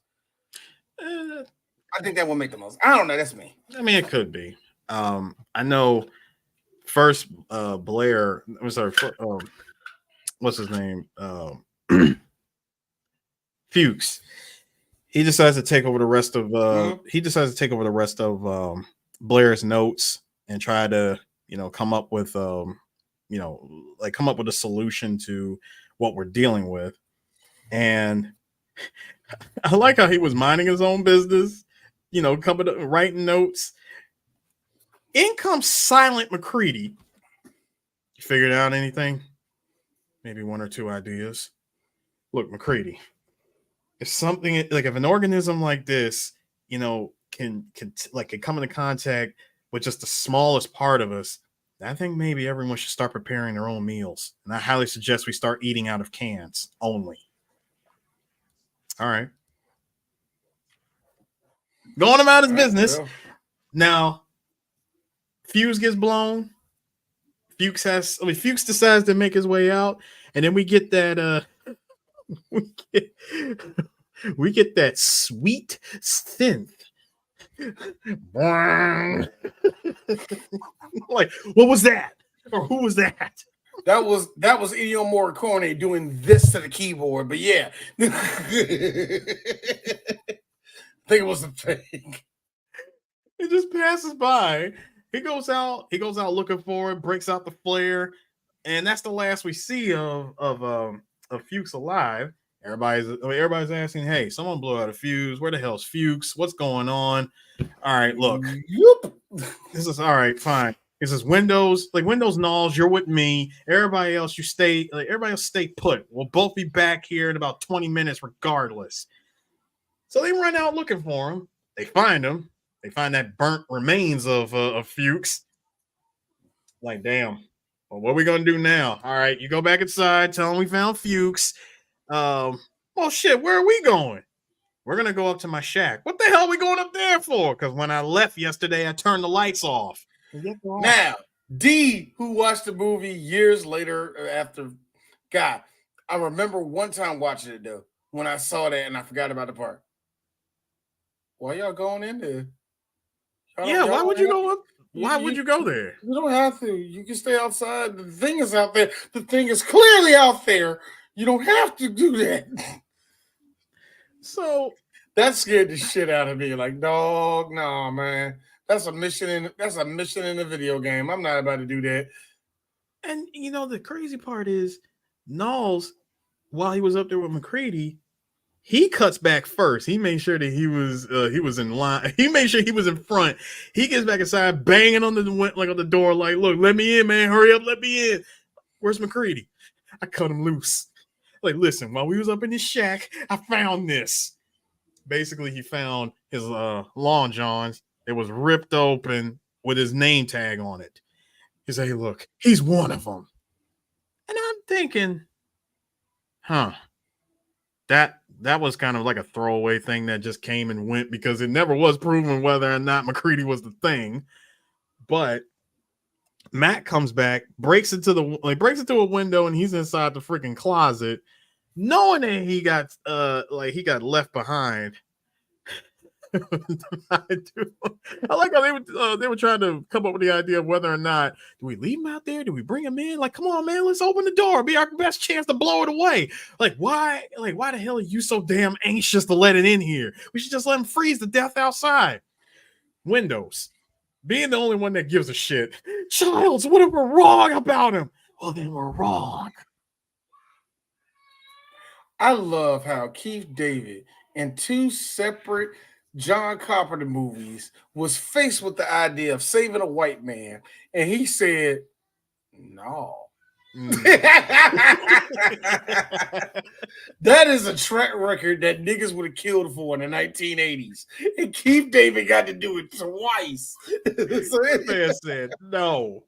In fact, all right, fine. The guy inside the supply room, you're a dead man, McCready, or a dead whatever the hell you are.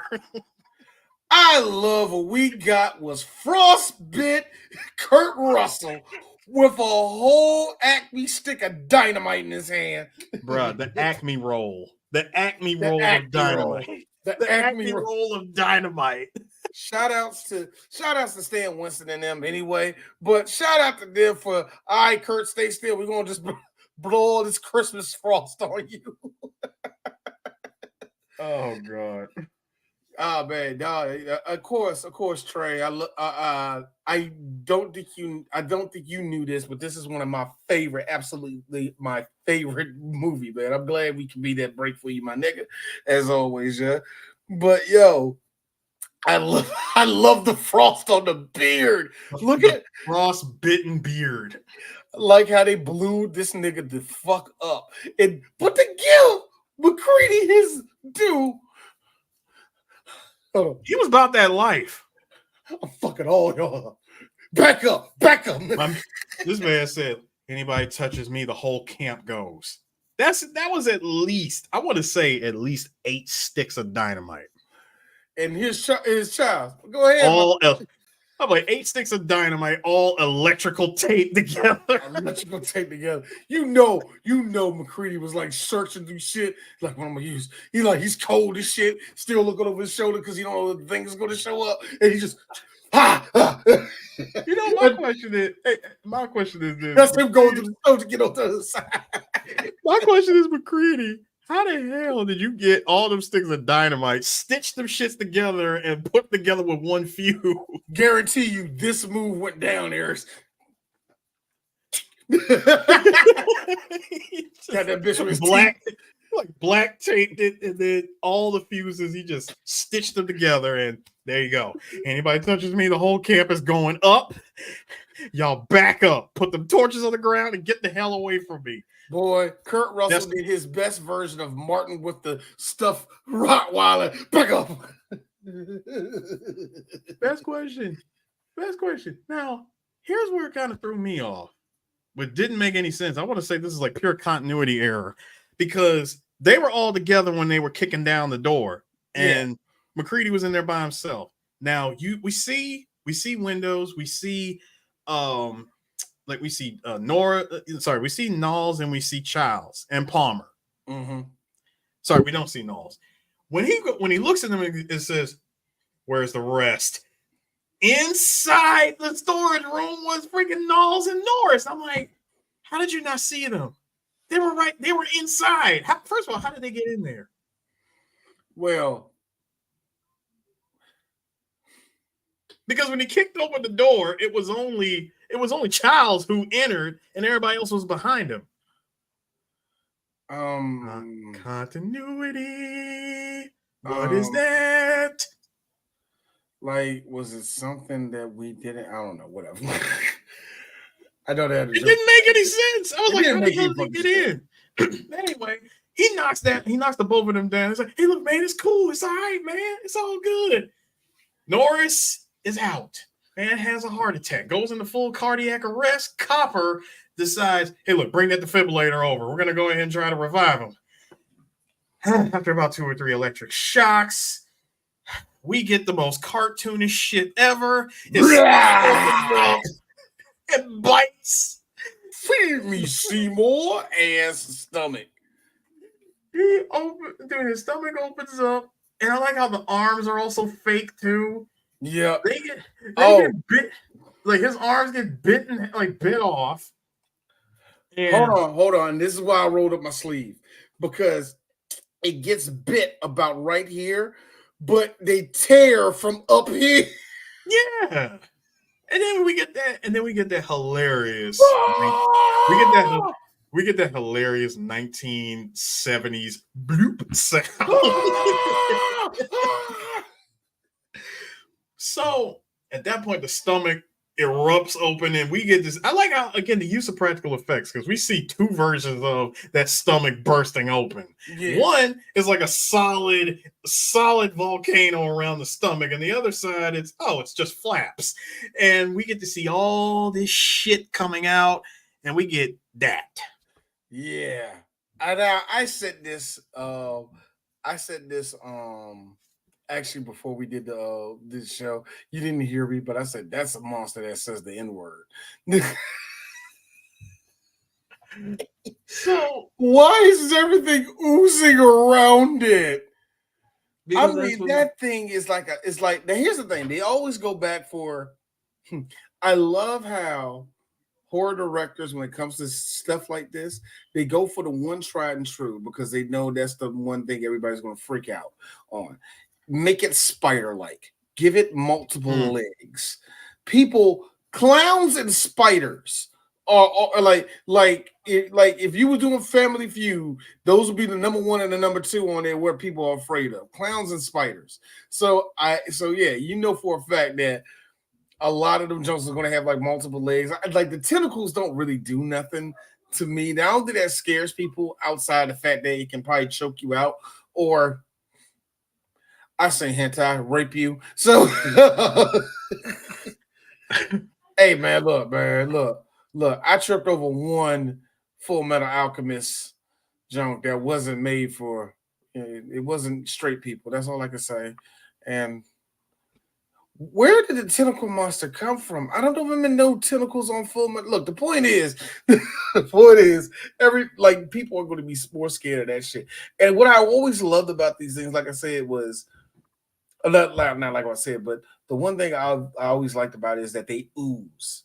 Seriously, that's the real gross part. And I get that's why some people look at this movie and go, ugh, why does it gotta be so disgusting? Because it's not from here. It doesn't give a crap about your stomach. It doesn't there's nothing about the thing that is supposed to make it identifiable. Not at all. No, they like, and that's the whole point about aliens anyway. We don't know how they look. Like the luckiest we can get when it comes to alien race will be they look humanoid. That's the only way we'll see another alien race and not instantly have a uncanny valley moment and we go you know what I mean? So if the motherfuckers come down and they look like Krillin with no nose, we'd be like, okay, you're just weird to look at. But if that thing came down looking like a spider, people will lose their shit. People, oh my God, that one person, life's not real. You know what I mean? Life's not real. We'll get that when you get to that sort of thing. That scared the hell out of me as a kid. Shout out to black uncles everywhere showing the movies of Uncle Asian nephews until your mama showed you this. Oh man, it'd be like that. I got that with Scarface.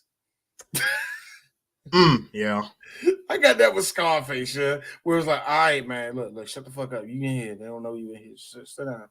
Be quiet. So I thought I was gonna look, Arris. I thought I was gonna see titties and everything. I didn't see titties. I just saw a white man acting like a Cuban, being the most awesome thing in the world. Anyway, so freaking McCready comes in with the flamethrower and torches this damn thing. Now, as it's being torched,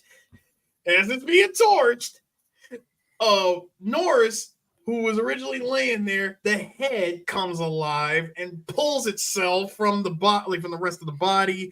It slides off the table, and then it grows the spider legs, extra eyes, and then proceeds to hide under the desk, make sure the coast is clear, and then just silently scoots out, trying to make his way towards the door.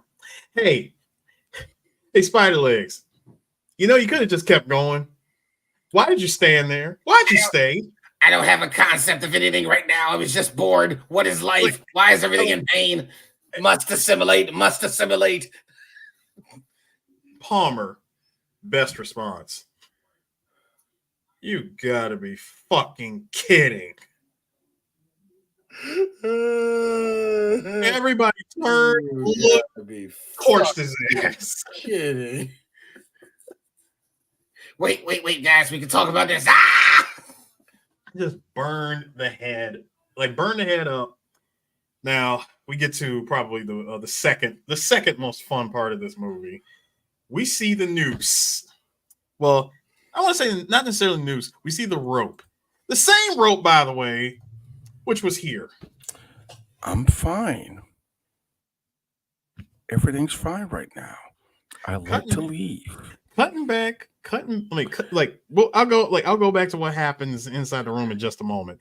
First off, Eric, prior to that, when they were looking for, when McCready and them were looking for Fuchs, Max says, "Hey, you know what? Let me run up here and let me check on Blair right quick. Hey, Blair, you seen Fuchs? Your boy's sitting here eating food out of a can. Got the rope. He's already got the noose. He was ready to do something." Arris, I think I don't think I will be a good film critic if I don't say this. Uh-huh. This nigga eating beans, bro.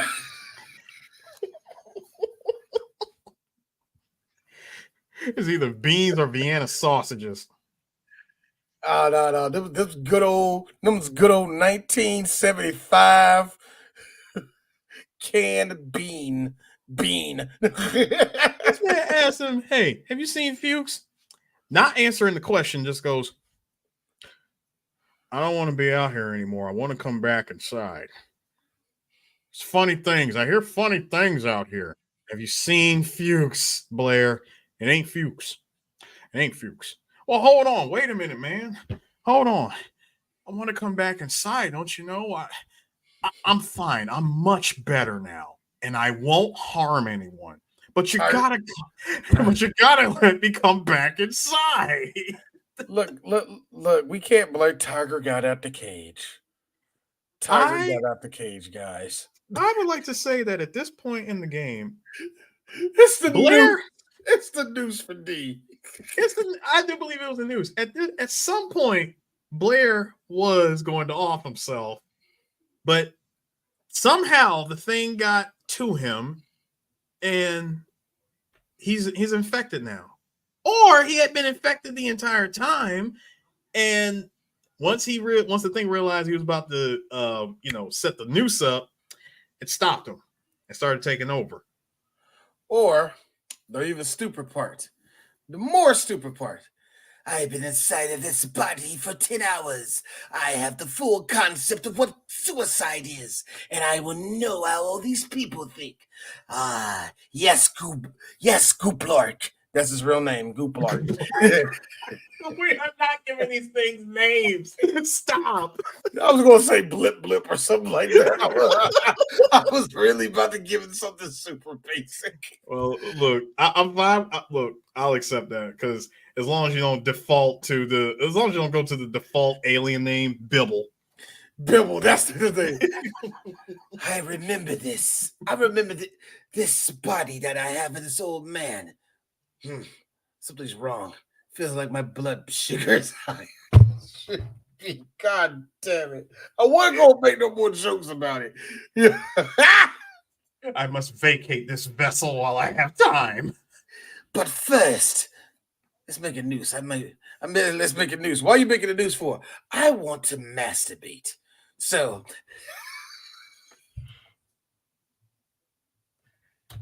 confusion and misdirection. That being awesome. That's being said there. I was thinking that too. He about to kill himself, or he's going to attempt to kill himself, but he's going to jerk all too. So, hey, win-win, baby. Hey, man, David Carradine had a point. Let's go. Let's do this. Hey, for real. Look, okay. About 2 or 3 years after Mr. Carradine unfortunately died the way he did. Riff Tracks was doing a bunch of movies. They starred David Carradine. Okay, I can't tell you which one it was. It was the one where David Carradine had like a jean jacket. He didn't do no push-ups. He had like a little weapon on his show. It was a terrible movie. Riff Tracks had the goddamn nerve to make so many masturbation jokes, asphyxiation masturbation. It was glorious. I loved it. Anyway. God. So going back to I know it's easy. I know. Anyway, yeah, going back to like where we last left off. The rope gets thrown in. Hey, McCready, what do you got in mind? We're gonna apply a little test here. The doc's test of the blood test. Gary having the intelligent idea of, hey, let's rush him. He can't blow us all up. You're talking to a man who's got a flamethrower and that Acme roll of dynamite still. You really want to try to rush him? Shit, yeah. I'm just saying. Flamethrower, dynamite. You really want to try to take that on. And that Snake Plissken that you're talking to, too. So I don't know if you can take him, Gary. Charles can probably take him. I don't know about you. Well, Charles having the intelligent idea. Charles being the confrontational one. You ain't tiring me up. Well, then I guess I have to kill you, Charles. Then kill me. My man he walked up to him with that Smith & Wesson, pointed directly at his face. I mean it. I guess you do. Moments before that, Clark, who says, No. Let's do what Max says. I mean, he wasted Norris pretty quick. I mean, didn't he? Look, stop edging over to me, please. That's enough. I need you to chill.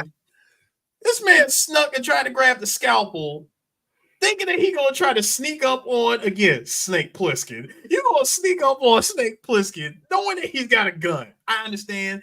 Not sometimes taking knives work better in close quarters. I get all that, but my nigga, you ain't Leon and you ain't Solid Snake, okay? You tried to rush this dude with a scalpel. My man turned, auto aim, pop. One shot, done. Down goes Clark. So burn his body. That would have been the idea, right? You would think that would have been the idea to go ahead and burn his body, but no. He shoots him, and he has Palmer tie up the Doc, Clark, and as well as I think was it what remains of Norris's body's already gone. So yeah, Doc and Clark are already tied up.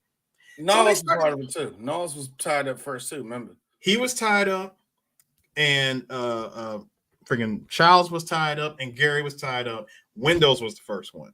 So Windows was the first one to administer to get the test done on him. I'll come back to that shot in just a minute. First, thank God. So by the way, that blood test, this improved version of the blood test, the idea came from McCready saying, watching Norris in there gave me the idea that maybe every part of him was a singular animal that was a part of a whole. You see, when a man bleeds, it's just tissue. Cutting like the blood from one of you things won't necessarily obey. It'll definitely try to attack. Its survival instincts will kick in, and you'll do whatever it takes to ensure your own survival. So, a hot needle against the blood, against contaminated blood. Let's see what happens. First person, he goes to Windows, gets a sample of his blood. Safe. I guess you're all right. All right. Put on the other flamethrower and start getting the blood from everybody else. Mm-hmm. Now they go to Knowles. He's clean. I gotta be real with you, Daddy. I thought I was it. I'm a black man in the middle of motherfucking Antarctica. Yeah, I really thought I was the thing for a second. Then he goes and checks the Doc. All right, Doc's good. He's not infected. Now let's try Clark. Not to mention that he did try it on himself first. He checked himself and he's like, yeah, obviously I know I'm not infected. He checks Clark. That's sus. He wasn't infected. Childs. Clark was human, huh? That makes you a murderer, don't it? Throw that out the window now. I gotta be real with you. Look, Charles, look. I have rooted for you every freaking second of the way in this movie. That's a black person that brings up a racist, like, told you your ass is racist and had nothing to do with race. It's on that same level. You a murderer, ain't you? Dog, we ain't gonna live the night. Shut up. Bro, that next shot, the next shot of him going and grabbing Palmer's blood, he's like, all right, now let's try Palmer. Gary says, oh man, this is nonsense. This doesn't prove a thing. Did you like the shot of Palmer doing this? That look on his face said one thing. Well, looks like the jig is up. Second that, he touched that thing. He touched that. First of all, I love the fake hand that was holding it. That was not Kurt Russell's hand, by the way. He was like, I thought you would feel that way, Gary. You were the only person that could have got to that blood. We'll do you last. We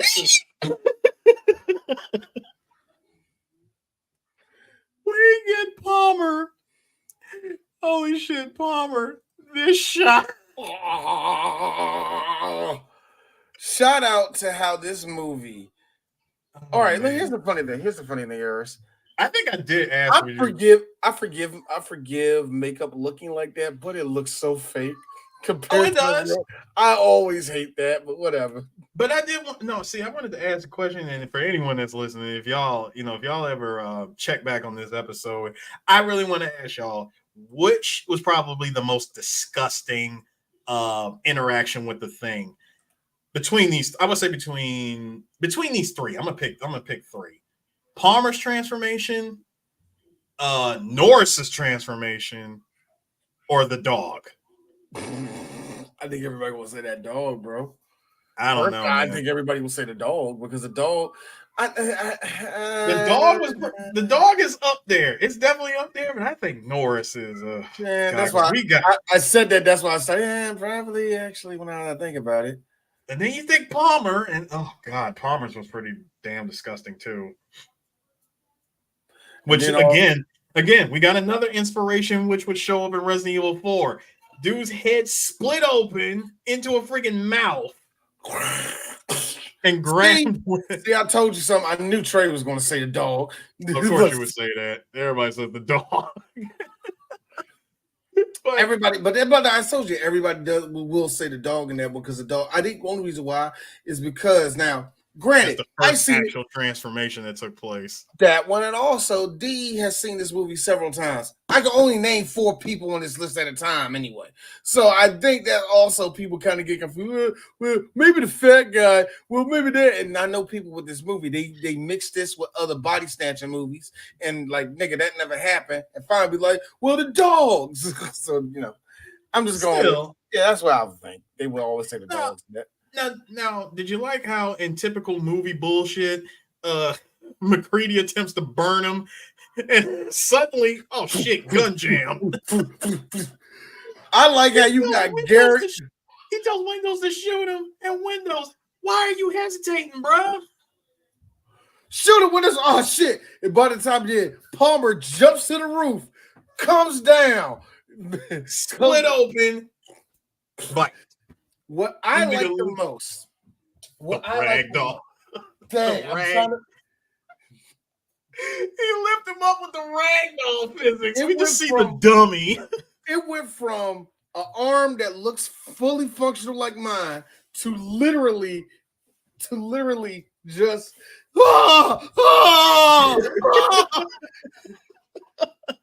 Now imagine that with a torso that magically got smaller. Like all of that.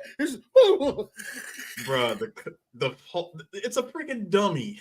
It's a dummy that's just being whipped around, Windows? jerked around. Windows was out. He gets yeeted into He got yeeted into the to the wall of board games, and finally McCready pulls out the flamethrower, burns Palmer thing. He makes his way. Oh yeah, anybody that transforms or that gets taken over, yes, you have to make sure you refer to them as, for example, Dog Thing, Benning's Thing. And I'm sorry, y'all. Every time you say thing, you see the TM in the corner. Yes. So when he burns them inside the room, and he busts outside, which, by the way, that was a shot to the original. That was actually a callback to the original thing. The original thing from the 1950s, where they burned it inside the room and he bust out. So anyway, McCready takes a stick of dynamite, lights it, blows up. All right, cool. Like, that's the end of that chapter. Goes back inside, burns windows before he comes back. So Gary over there. Gary had me rolling. Get me out of this. No, I got you. First, give it up to Charles. All right, let's do it. Oh, I'm straight. Get me out of here. Cut me loose, damn it. Gary just looking at him like, really, nigga? He had that really nigga look. Really, my nigga? So yeah, the line. Wonderful delivery by Gary. I understand you gentlemen have been through a lot, but when you find the time, I'd rather not spend the rest of this winter tied to this fucking couch. This be a good time to fade into the next scene. It really was like that too. It just faded right into the next scene from there. Yeah, you gotta like the 1980s movies that will fade to dark in the middle of a goddamn movie. I always love that. Right, they fade to the next scene, showing Charles. Now notice Charles is rocking the navy blue North Face, and he's standing guard outside, just watching the door. McCready. All right, Charles, we're going to give Blair the test. If he comes back and we're not with him, burn him. All right, seems simple.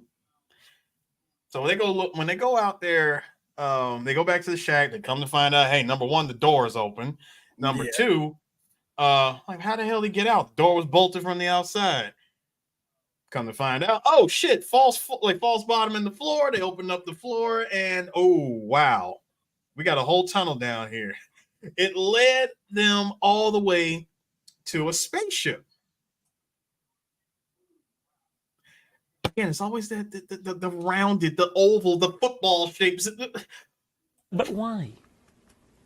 Why would you do that? Why would you do any of that?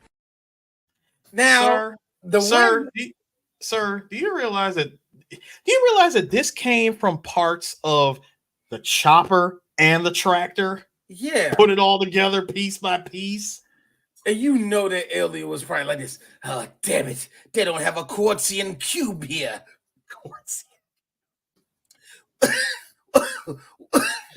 What shall I use? Motor oil. Perfect.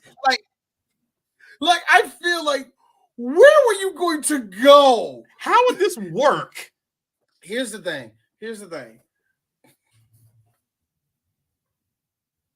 That is 1981 technology, bro. You are from an advanced civilization. Nigga, we don't have the internet yet. I mean, hold on. Here's an even better idea, D. At this point, you've been taken over. You've already took over Blair. Why would you waste the time putting together a ship when you could have just went back to your own spaceship? Think about it. You as a dog ran 1,000 miles in the cold and made it to the American camp. Who's to say you couldn't have done it inside of a human? Let me tell you something. The alien.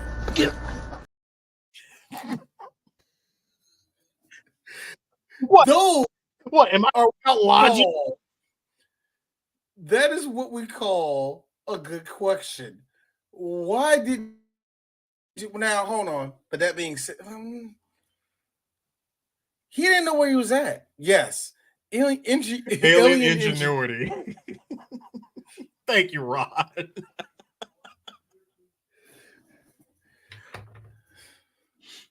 I have no interface. Ah, you shall do Zenith.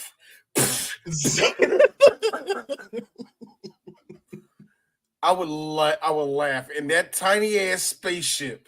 If you saw in this tiny ass spaceship, you saw a full or floor model 20-inch TV. First of all, hold up. Did you notice the workbench in the corner?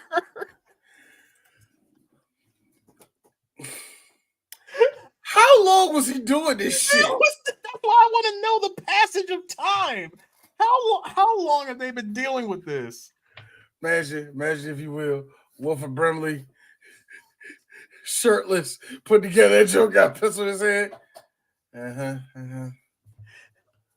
So I can make that side different and all the rest of that. I think I got to make that noose too. I don't know what I got to do for it. Wait, D. Also, Wilford Brimley.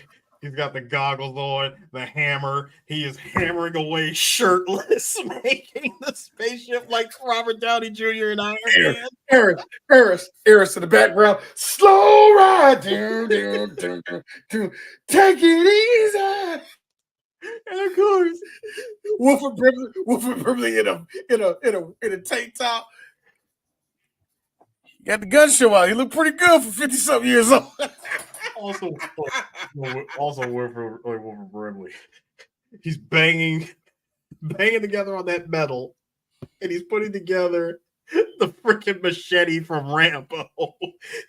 When you're taking over like diabetes, killing is easy as breathing.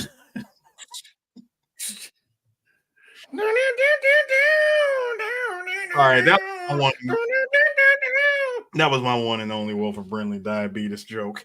Now, they come to find out he made a spaceship. That nigga had a full stop, Arris. Full goddamn stop again. He had a workbench in there. Yes. And again, I don't want it like, all right. I don't like what. How do you get the desk down there? How do you get the workbench down? That's a drill, nigga. That's a full-on drill. You see? Yeah, he's got a drill. So, and I have to say what my boy Spoonie said when he reviewed the canonical story that came after this, the Thing video game. And there's this part where you just search around the camp, and actually, be honest with you, as a person that played a little bit of that game, is the coolest part of the game, outside of having the thing to make people puke. It's like a puke bomb you can use. It's actually kind of cool. But I do ask the same question Spoonie asked. Where the fuck was he going to sit at that thing? That. Thank you. You're like, but he had me bro. He said this is on some straight up plant. They came from planet A type bullshit. Just imagine he floating over New York City taking over in this shit. It would be awesome. Bro, I'm thinking to myself, that thing ain't nowhere close to the size of an F-15, 14, and you want me to believe that thing was going to achieve airspace. Anyway. So, all right, so they cut back to where Charles was. Notice Charles gone, and one of the North Faces is missing. Yep. Just put a pin in that. Yeah. Notice that the whole camp goes black. It's a blackout for like 2 seconds. Mm-hmm. Knowles notices Charles comes out, says, "Hey, y'all check this out. I just saw Niles leave the entrance of the camp. Where the hell is he going? I don't know." Huh. All right. They ran inside. Oh, I'm sorry. Go ahead. Hey, Niles, how you know that's Child? Man, I know how niggas run, man. So they go back inside, and McCready immediately noticed, shit, this thing made it back inside and blew out the generator. So in about 6 hours, it's going to be below 100 degrees in here.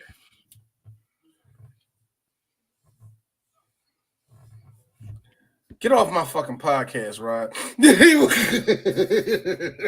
Below 100 degrees, like 100 below. 100 below in 6 hours from that damn storm that's coming. Nigga, that is suicide. Mm-hmm. So McCready notices, oh no, it ain't suicide for the thing. It wants to freeze at this point. It's just gonna go to sleep in the cold and wait for the rescue team to come find it. So I mean, yeah. like so. At this point, you can believe it having knowledge to know that something's eventually going to show up to try to find them. Yeah, I mean, at this point, it's just it's ensuring its own survival. So whether or not whether or not they make it, they definitely cannot let the thing freeze again. So maybe we'll just warm things up around here. That is such a movie line, isn't it? Oh, and then that was missing. Followed by this one. No, hold on, Arris. Said it. Go ahead. I'm sorry. We're not getting out of here alive, but neither is that thing.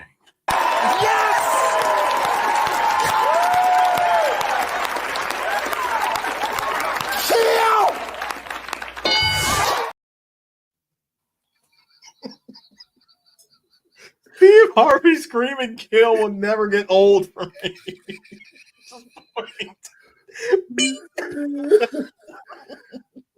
Yeah, look. It's really the fact that it was the right answer. Kill! So, like we're not getting out of here alive, but neither is that thing. Nah, we all going out in this junk, man. Bro, they bring in another tractor and they let all that gasoline out. They start putting together Molotov cocktails.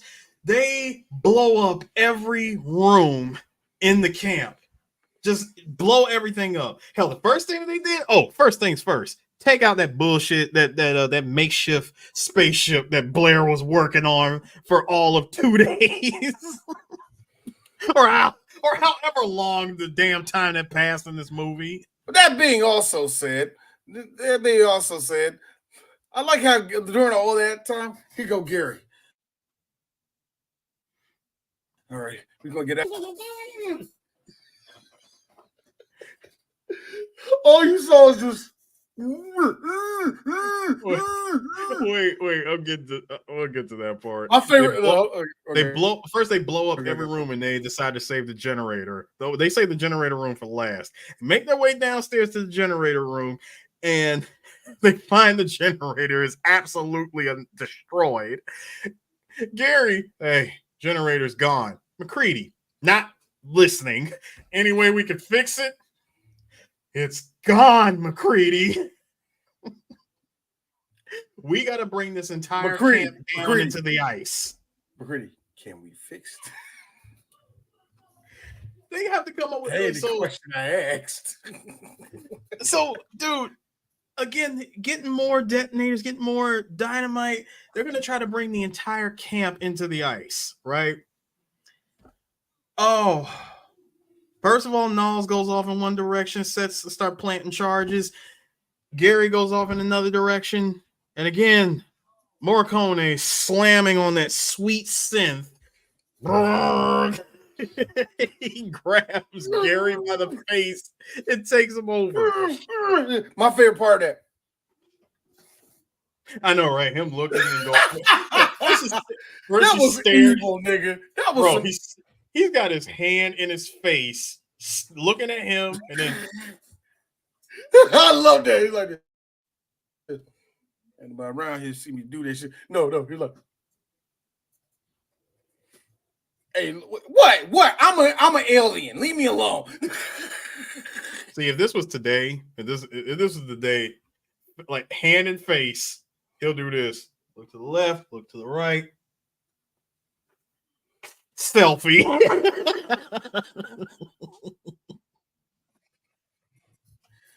Trying to find.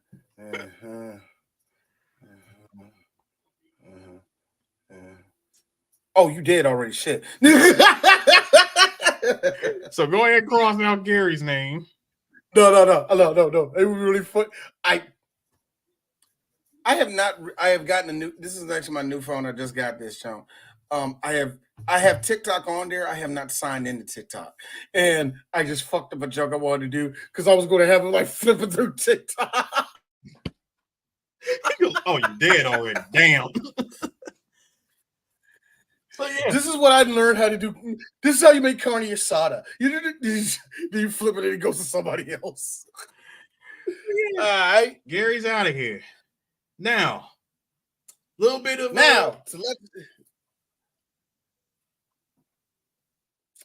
little bit of beautiful thing we're seeing here. Mhm. Charles, Mhm. no, the black people have successfully beat out 1, 2, 3, 4, 5, 6, 7, 8, and I'm just going to add 8 more because of dogs. They have survived 16 white people. Out of 12 men, they were like one of the last 2. Now, there's a little bit of information here about what happened with Knowles. Because when you watch the movie, a lot of people that watch this movie all had to ask that question. The hell happened to Knowles? Because you notice, you see him look off in the distance. He walks further into the like in towards the back, right? Yeah. And then it just cuts to McCready saying, "How's it coming in there?" I said, "How's it?" Oh shit! Let me go ahead and rig this thing. Get this dynamite ready just in case. He was ready. So what happened? Here's what happened. There's actually storyboarding footage. Because the movie ran out of money, they ran out of budget. What was supposed to happen was we were supposed to see Blair Thing earlier. We're supposed to see Blair Thing pop up from out of the shadows, surprise Knowles and kill him. Like we were actually supposed to get a Knowles death scene or him getting assimilated, but they completely cut that out. He was off. Yes, he was off screen to death. Yes, he was. Correct. But there was actual footage. Well, not footage, but there was storyboarding of showing what it would look like when he gets killed. So we see in wonderful practical effect fashion, freaking floorboards like coming in like a wave. It was pretty. I feel like those were just standard impressive effects. Like we being normies, ooh, practical effects artists. I did that when I was 5. Come on, guys. I mean, it was cool. It was cool because you knew it was coming. Something was coming, and you wait, bro. The detonator, the freaking detonator gets destroyed because we see that stop motion tentacle come out and yoink and just yoink it down. I'm like, bro, that shit's done. It's done. I'm like, McCready, what are you gonna do, bro? Finally, we see it. We see full Blair Thing for all of a minute. Yep. And again, it's completely unidentifiable. It's like half mouth on this side and half Blair face with like dogs. There's like a shoulder blade and a big ass eyeball. Yeah, like that. Yeah, the Resident Evil eyeball on the shoulder and shit. It's got dog coming out of the stomach, and it's just, oh god, it's disgusting. It's quite disgusting. The dude that will go on to make Silent Hill is like, love these Americans. I love these Americans. So McCready combat rolls. Oh yeah. Bro, McCready, like, he looks and notices one last thing of dynamite. Combat rolls over to it, lights it, looks at it. Yeah, fuck you too. I do like that he managed to throw it and escape. Like, how the dynamics of that, bro? You managed to escape a massive explosion of that base. We get to see the thing. The thing is supposedly destroyed. Now we're brought to the end. This is where we got so many theories, like theories on top of theories on top of theories. Now, let's paint the picture real quick. Mm-hmm. You see McCready. Everything is on fire. Everything is on fire. McCready, knowing that his death is quite imminent, it's coming. Because even though everything is on fire and he's warm for the moment, that storm is coming and it's going to completely wipe that fire away. Mm-hmm. Dude's made peace with the fact that he is going to die. He's the last one alive. He knows he's out. We see him with his favorite drink. He's about to take a sit, and in comes Charles with, because of the lighting, it looks like he got on a completely different North Face, or it's just snow dust cover. You know what I'm saying? I actually think it's that. Like it's snow dust. Snow dust, yeah. So now again, going back to that joke we made earlier, like, Charles, where were you? Charles, look at us. Hey, look at us. Look at us. Huh? Who would have thought? Not me. The two of them. It's just the two of them. But no, not me. He asked Charles, like, Charles, where were you? Look, I thought I saw Blair. So I ran after him and I got lost in the storm. And that's it. McCready, I want to say you're bullshit, but I have no proof. And I love it because both of them. Charles has a look. Yeah, man. He's like, where the fuck you been at? And McCready, with all rights. Yeah, where you come from? Both of them. Energy, zero. Yeah. Both of them. Because Charles is like, look, well, the fire's got the place lit up all over the camp.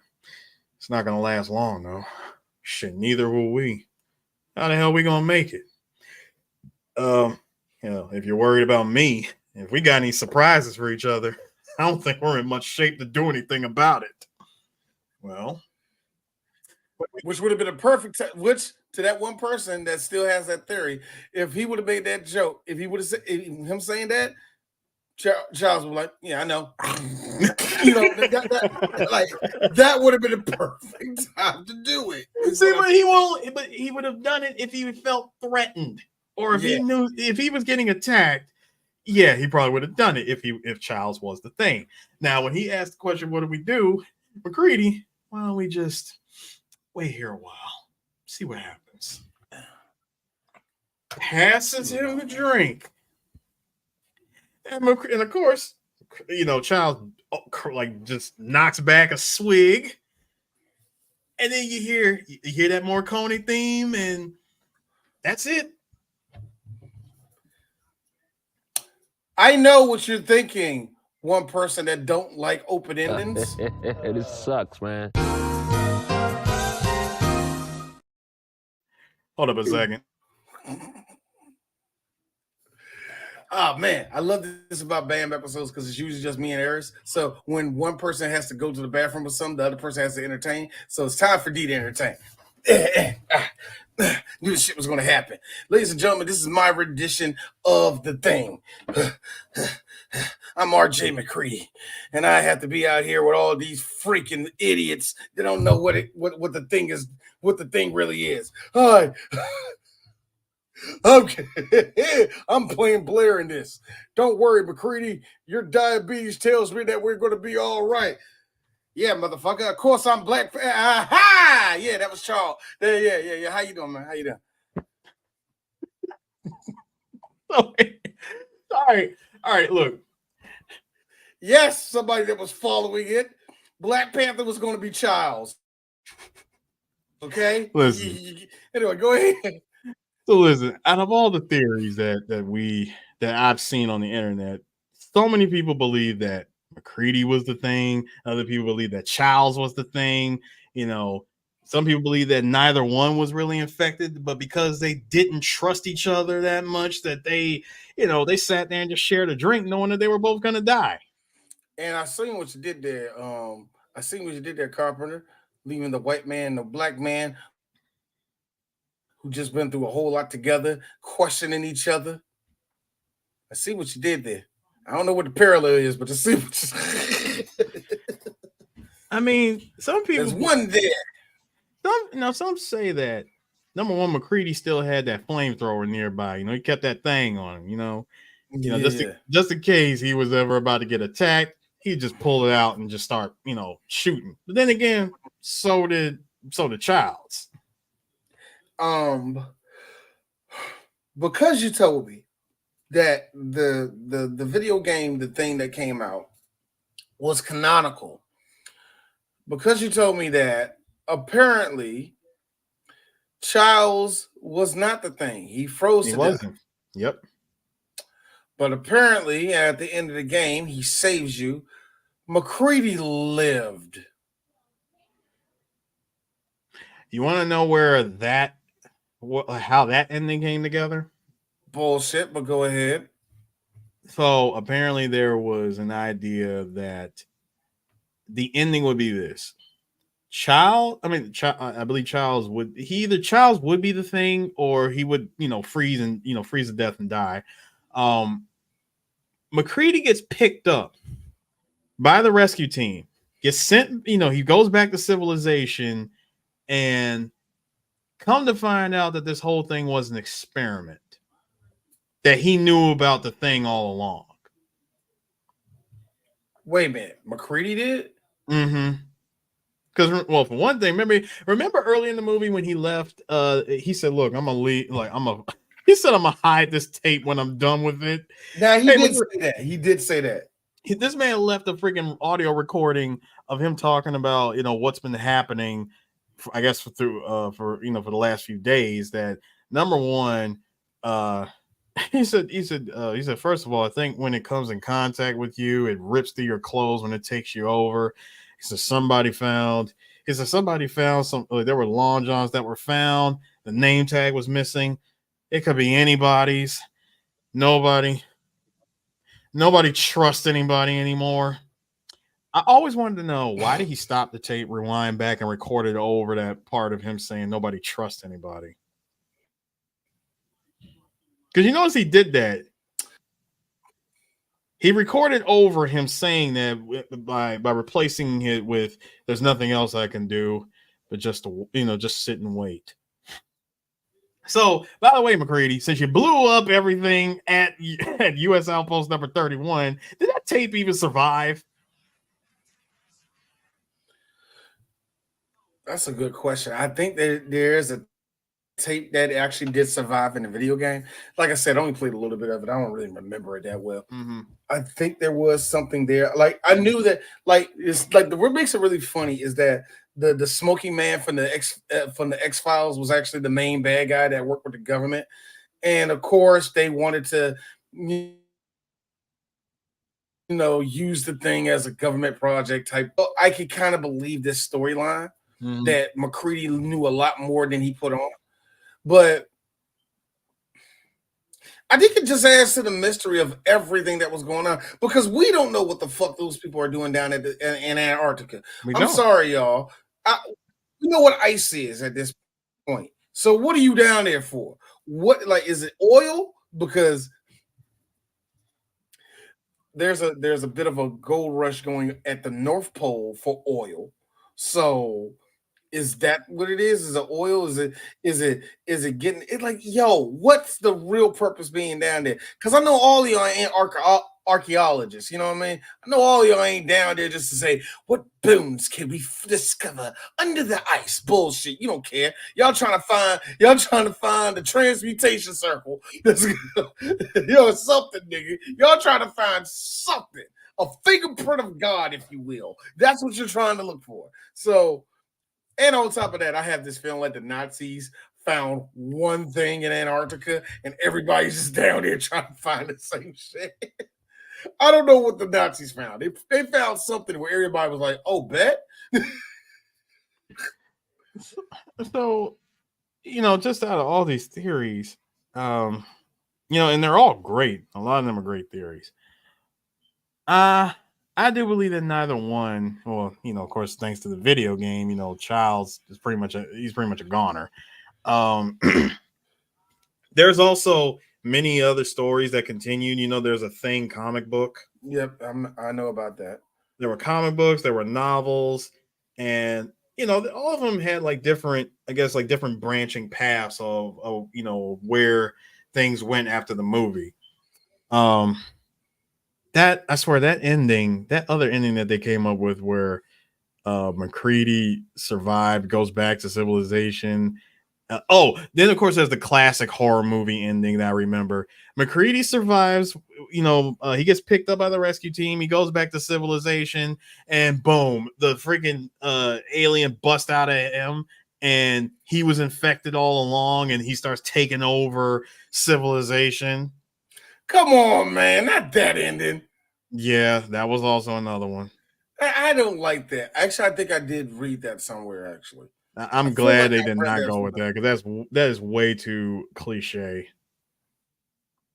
That's way too horror movie cliche. I feel as though that now I will say this. I think, even though I'm not a fan of you remaking this movie, I think you can remake it. But here's the thing: if you don't want to do the ice, fine. It still has to be secluded, like away from human beings, in the middle. Like, I tell you this: if the Russians want to make their own version of it, there's nothing but woods out there where you can make a story that something dropped in the middle of the woods in Russia that they don't know what the fuck it was, even though there's a story that something like that happened out in Russia and the Russians don't know what it was or some shit like that. It's sort of like that. It's an alien story too, but a lot of people say it's just some Cold War bullshit that people made up. So I don't know, but I feel as though that you can't really remake this movie in certain ways, but you got to keep an open ending. You got to make sure everybody is on the sus list, no matter what. Everybody has to be on the sus list. You have to be that. They didn't have that dynamic in the prequel. They really didn't, because the prequel is like, we know where this ends up. So a lot of people were already thinking forward to everything. They weren't thinking that somebody could be sus. They were just thinking that all right, somebody's the thing, and we know eventually it's going to hop into the dog. There's the dog. You know what I mean? Yeah. Well, see, I think if you were an audience going into seeing this movie, especially if you went in with no prior knowledge that this movie connects itself to the 82 remake, you would think, hey, how did they deal with the situation? And again, I'm so mad that Elizabeth, she got to do the exact same thing that she did in 10 Cloverfield Lane literally a year before this. Exact same ending. Same ending. Trails off to something else. No. That the exact same ending, except in this case, in the Thing's case, shittier CGI. How was it a year later and the CGI is shittier?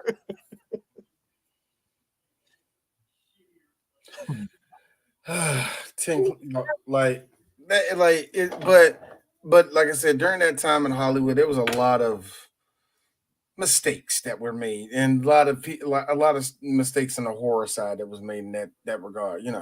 So yeah.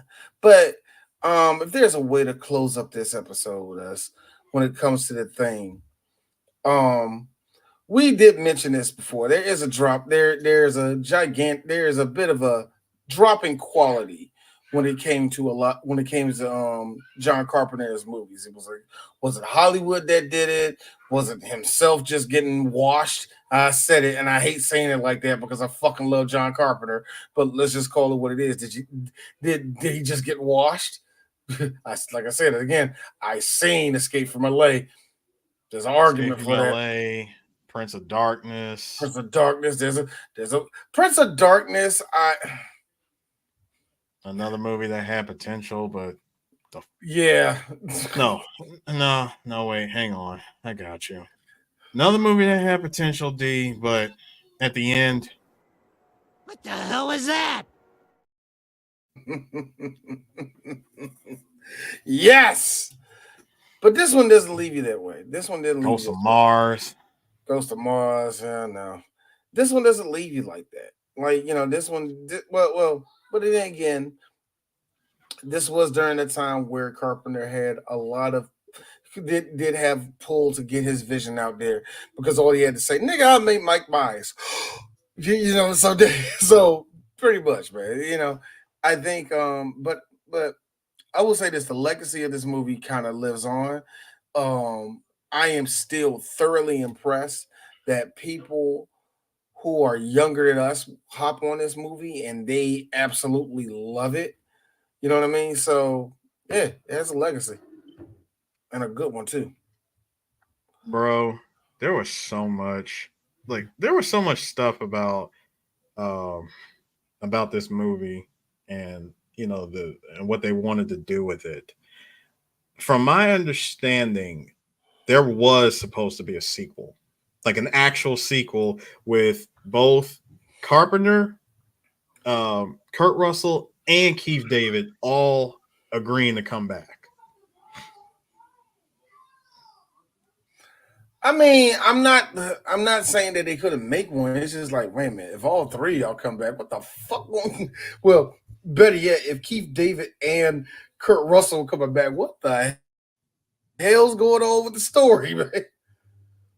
That's the only thing I had to say. Like, Well, what see, happened? it says right here stated in 1999, Carpenter said that no serious discussions had taken place for a sequel, but he would be interested in basing one off of there was like another adaptation calling it the story, like calling the story a worthy sequel. So this was going to be based on something else, and I think that's what eventually did become the video game.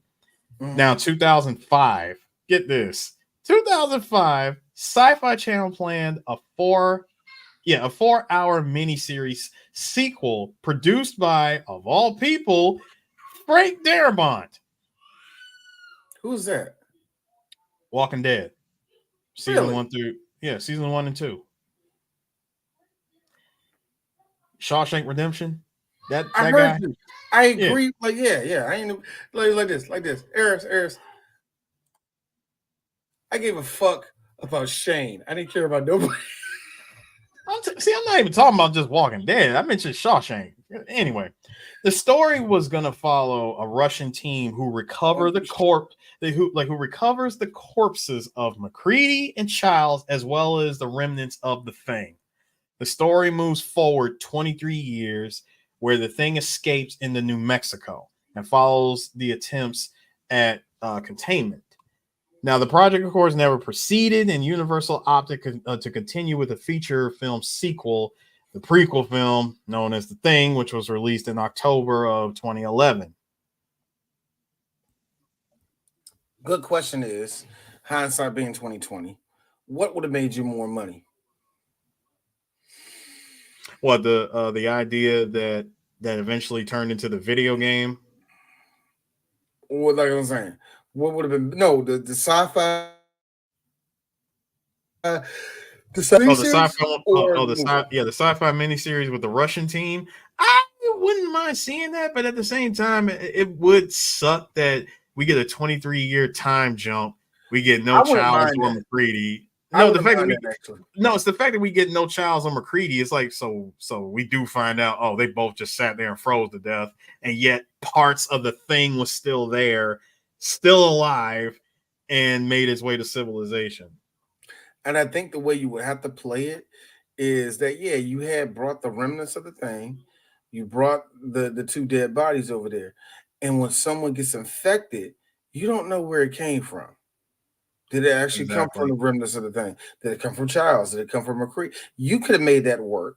And but like I said, the only reason I say would have made the most money is because in Hollywood, that's what they go for. What's going to get them the most? So, in your opinion, Arris, what you would think that would have done them better? Going for that prequel or doing that miniseries? I think going for the miniseries would have been better. Me personally, I think so too.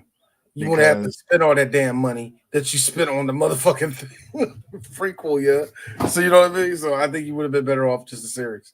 One last thing, though. Speaking of spending money. So get this shit. Remember how we talked about the movie's budget?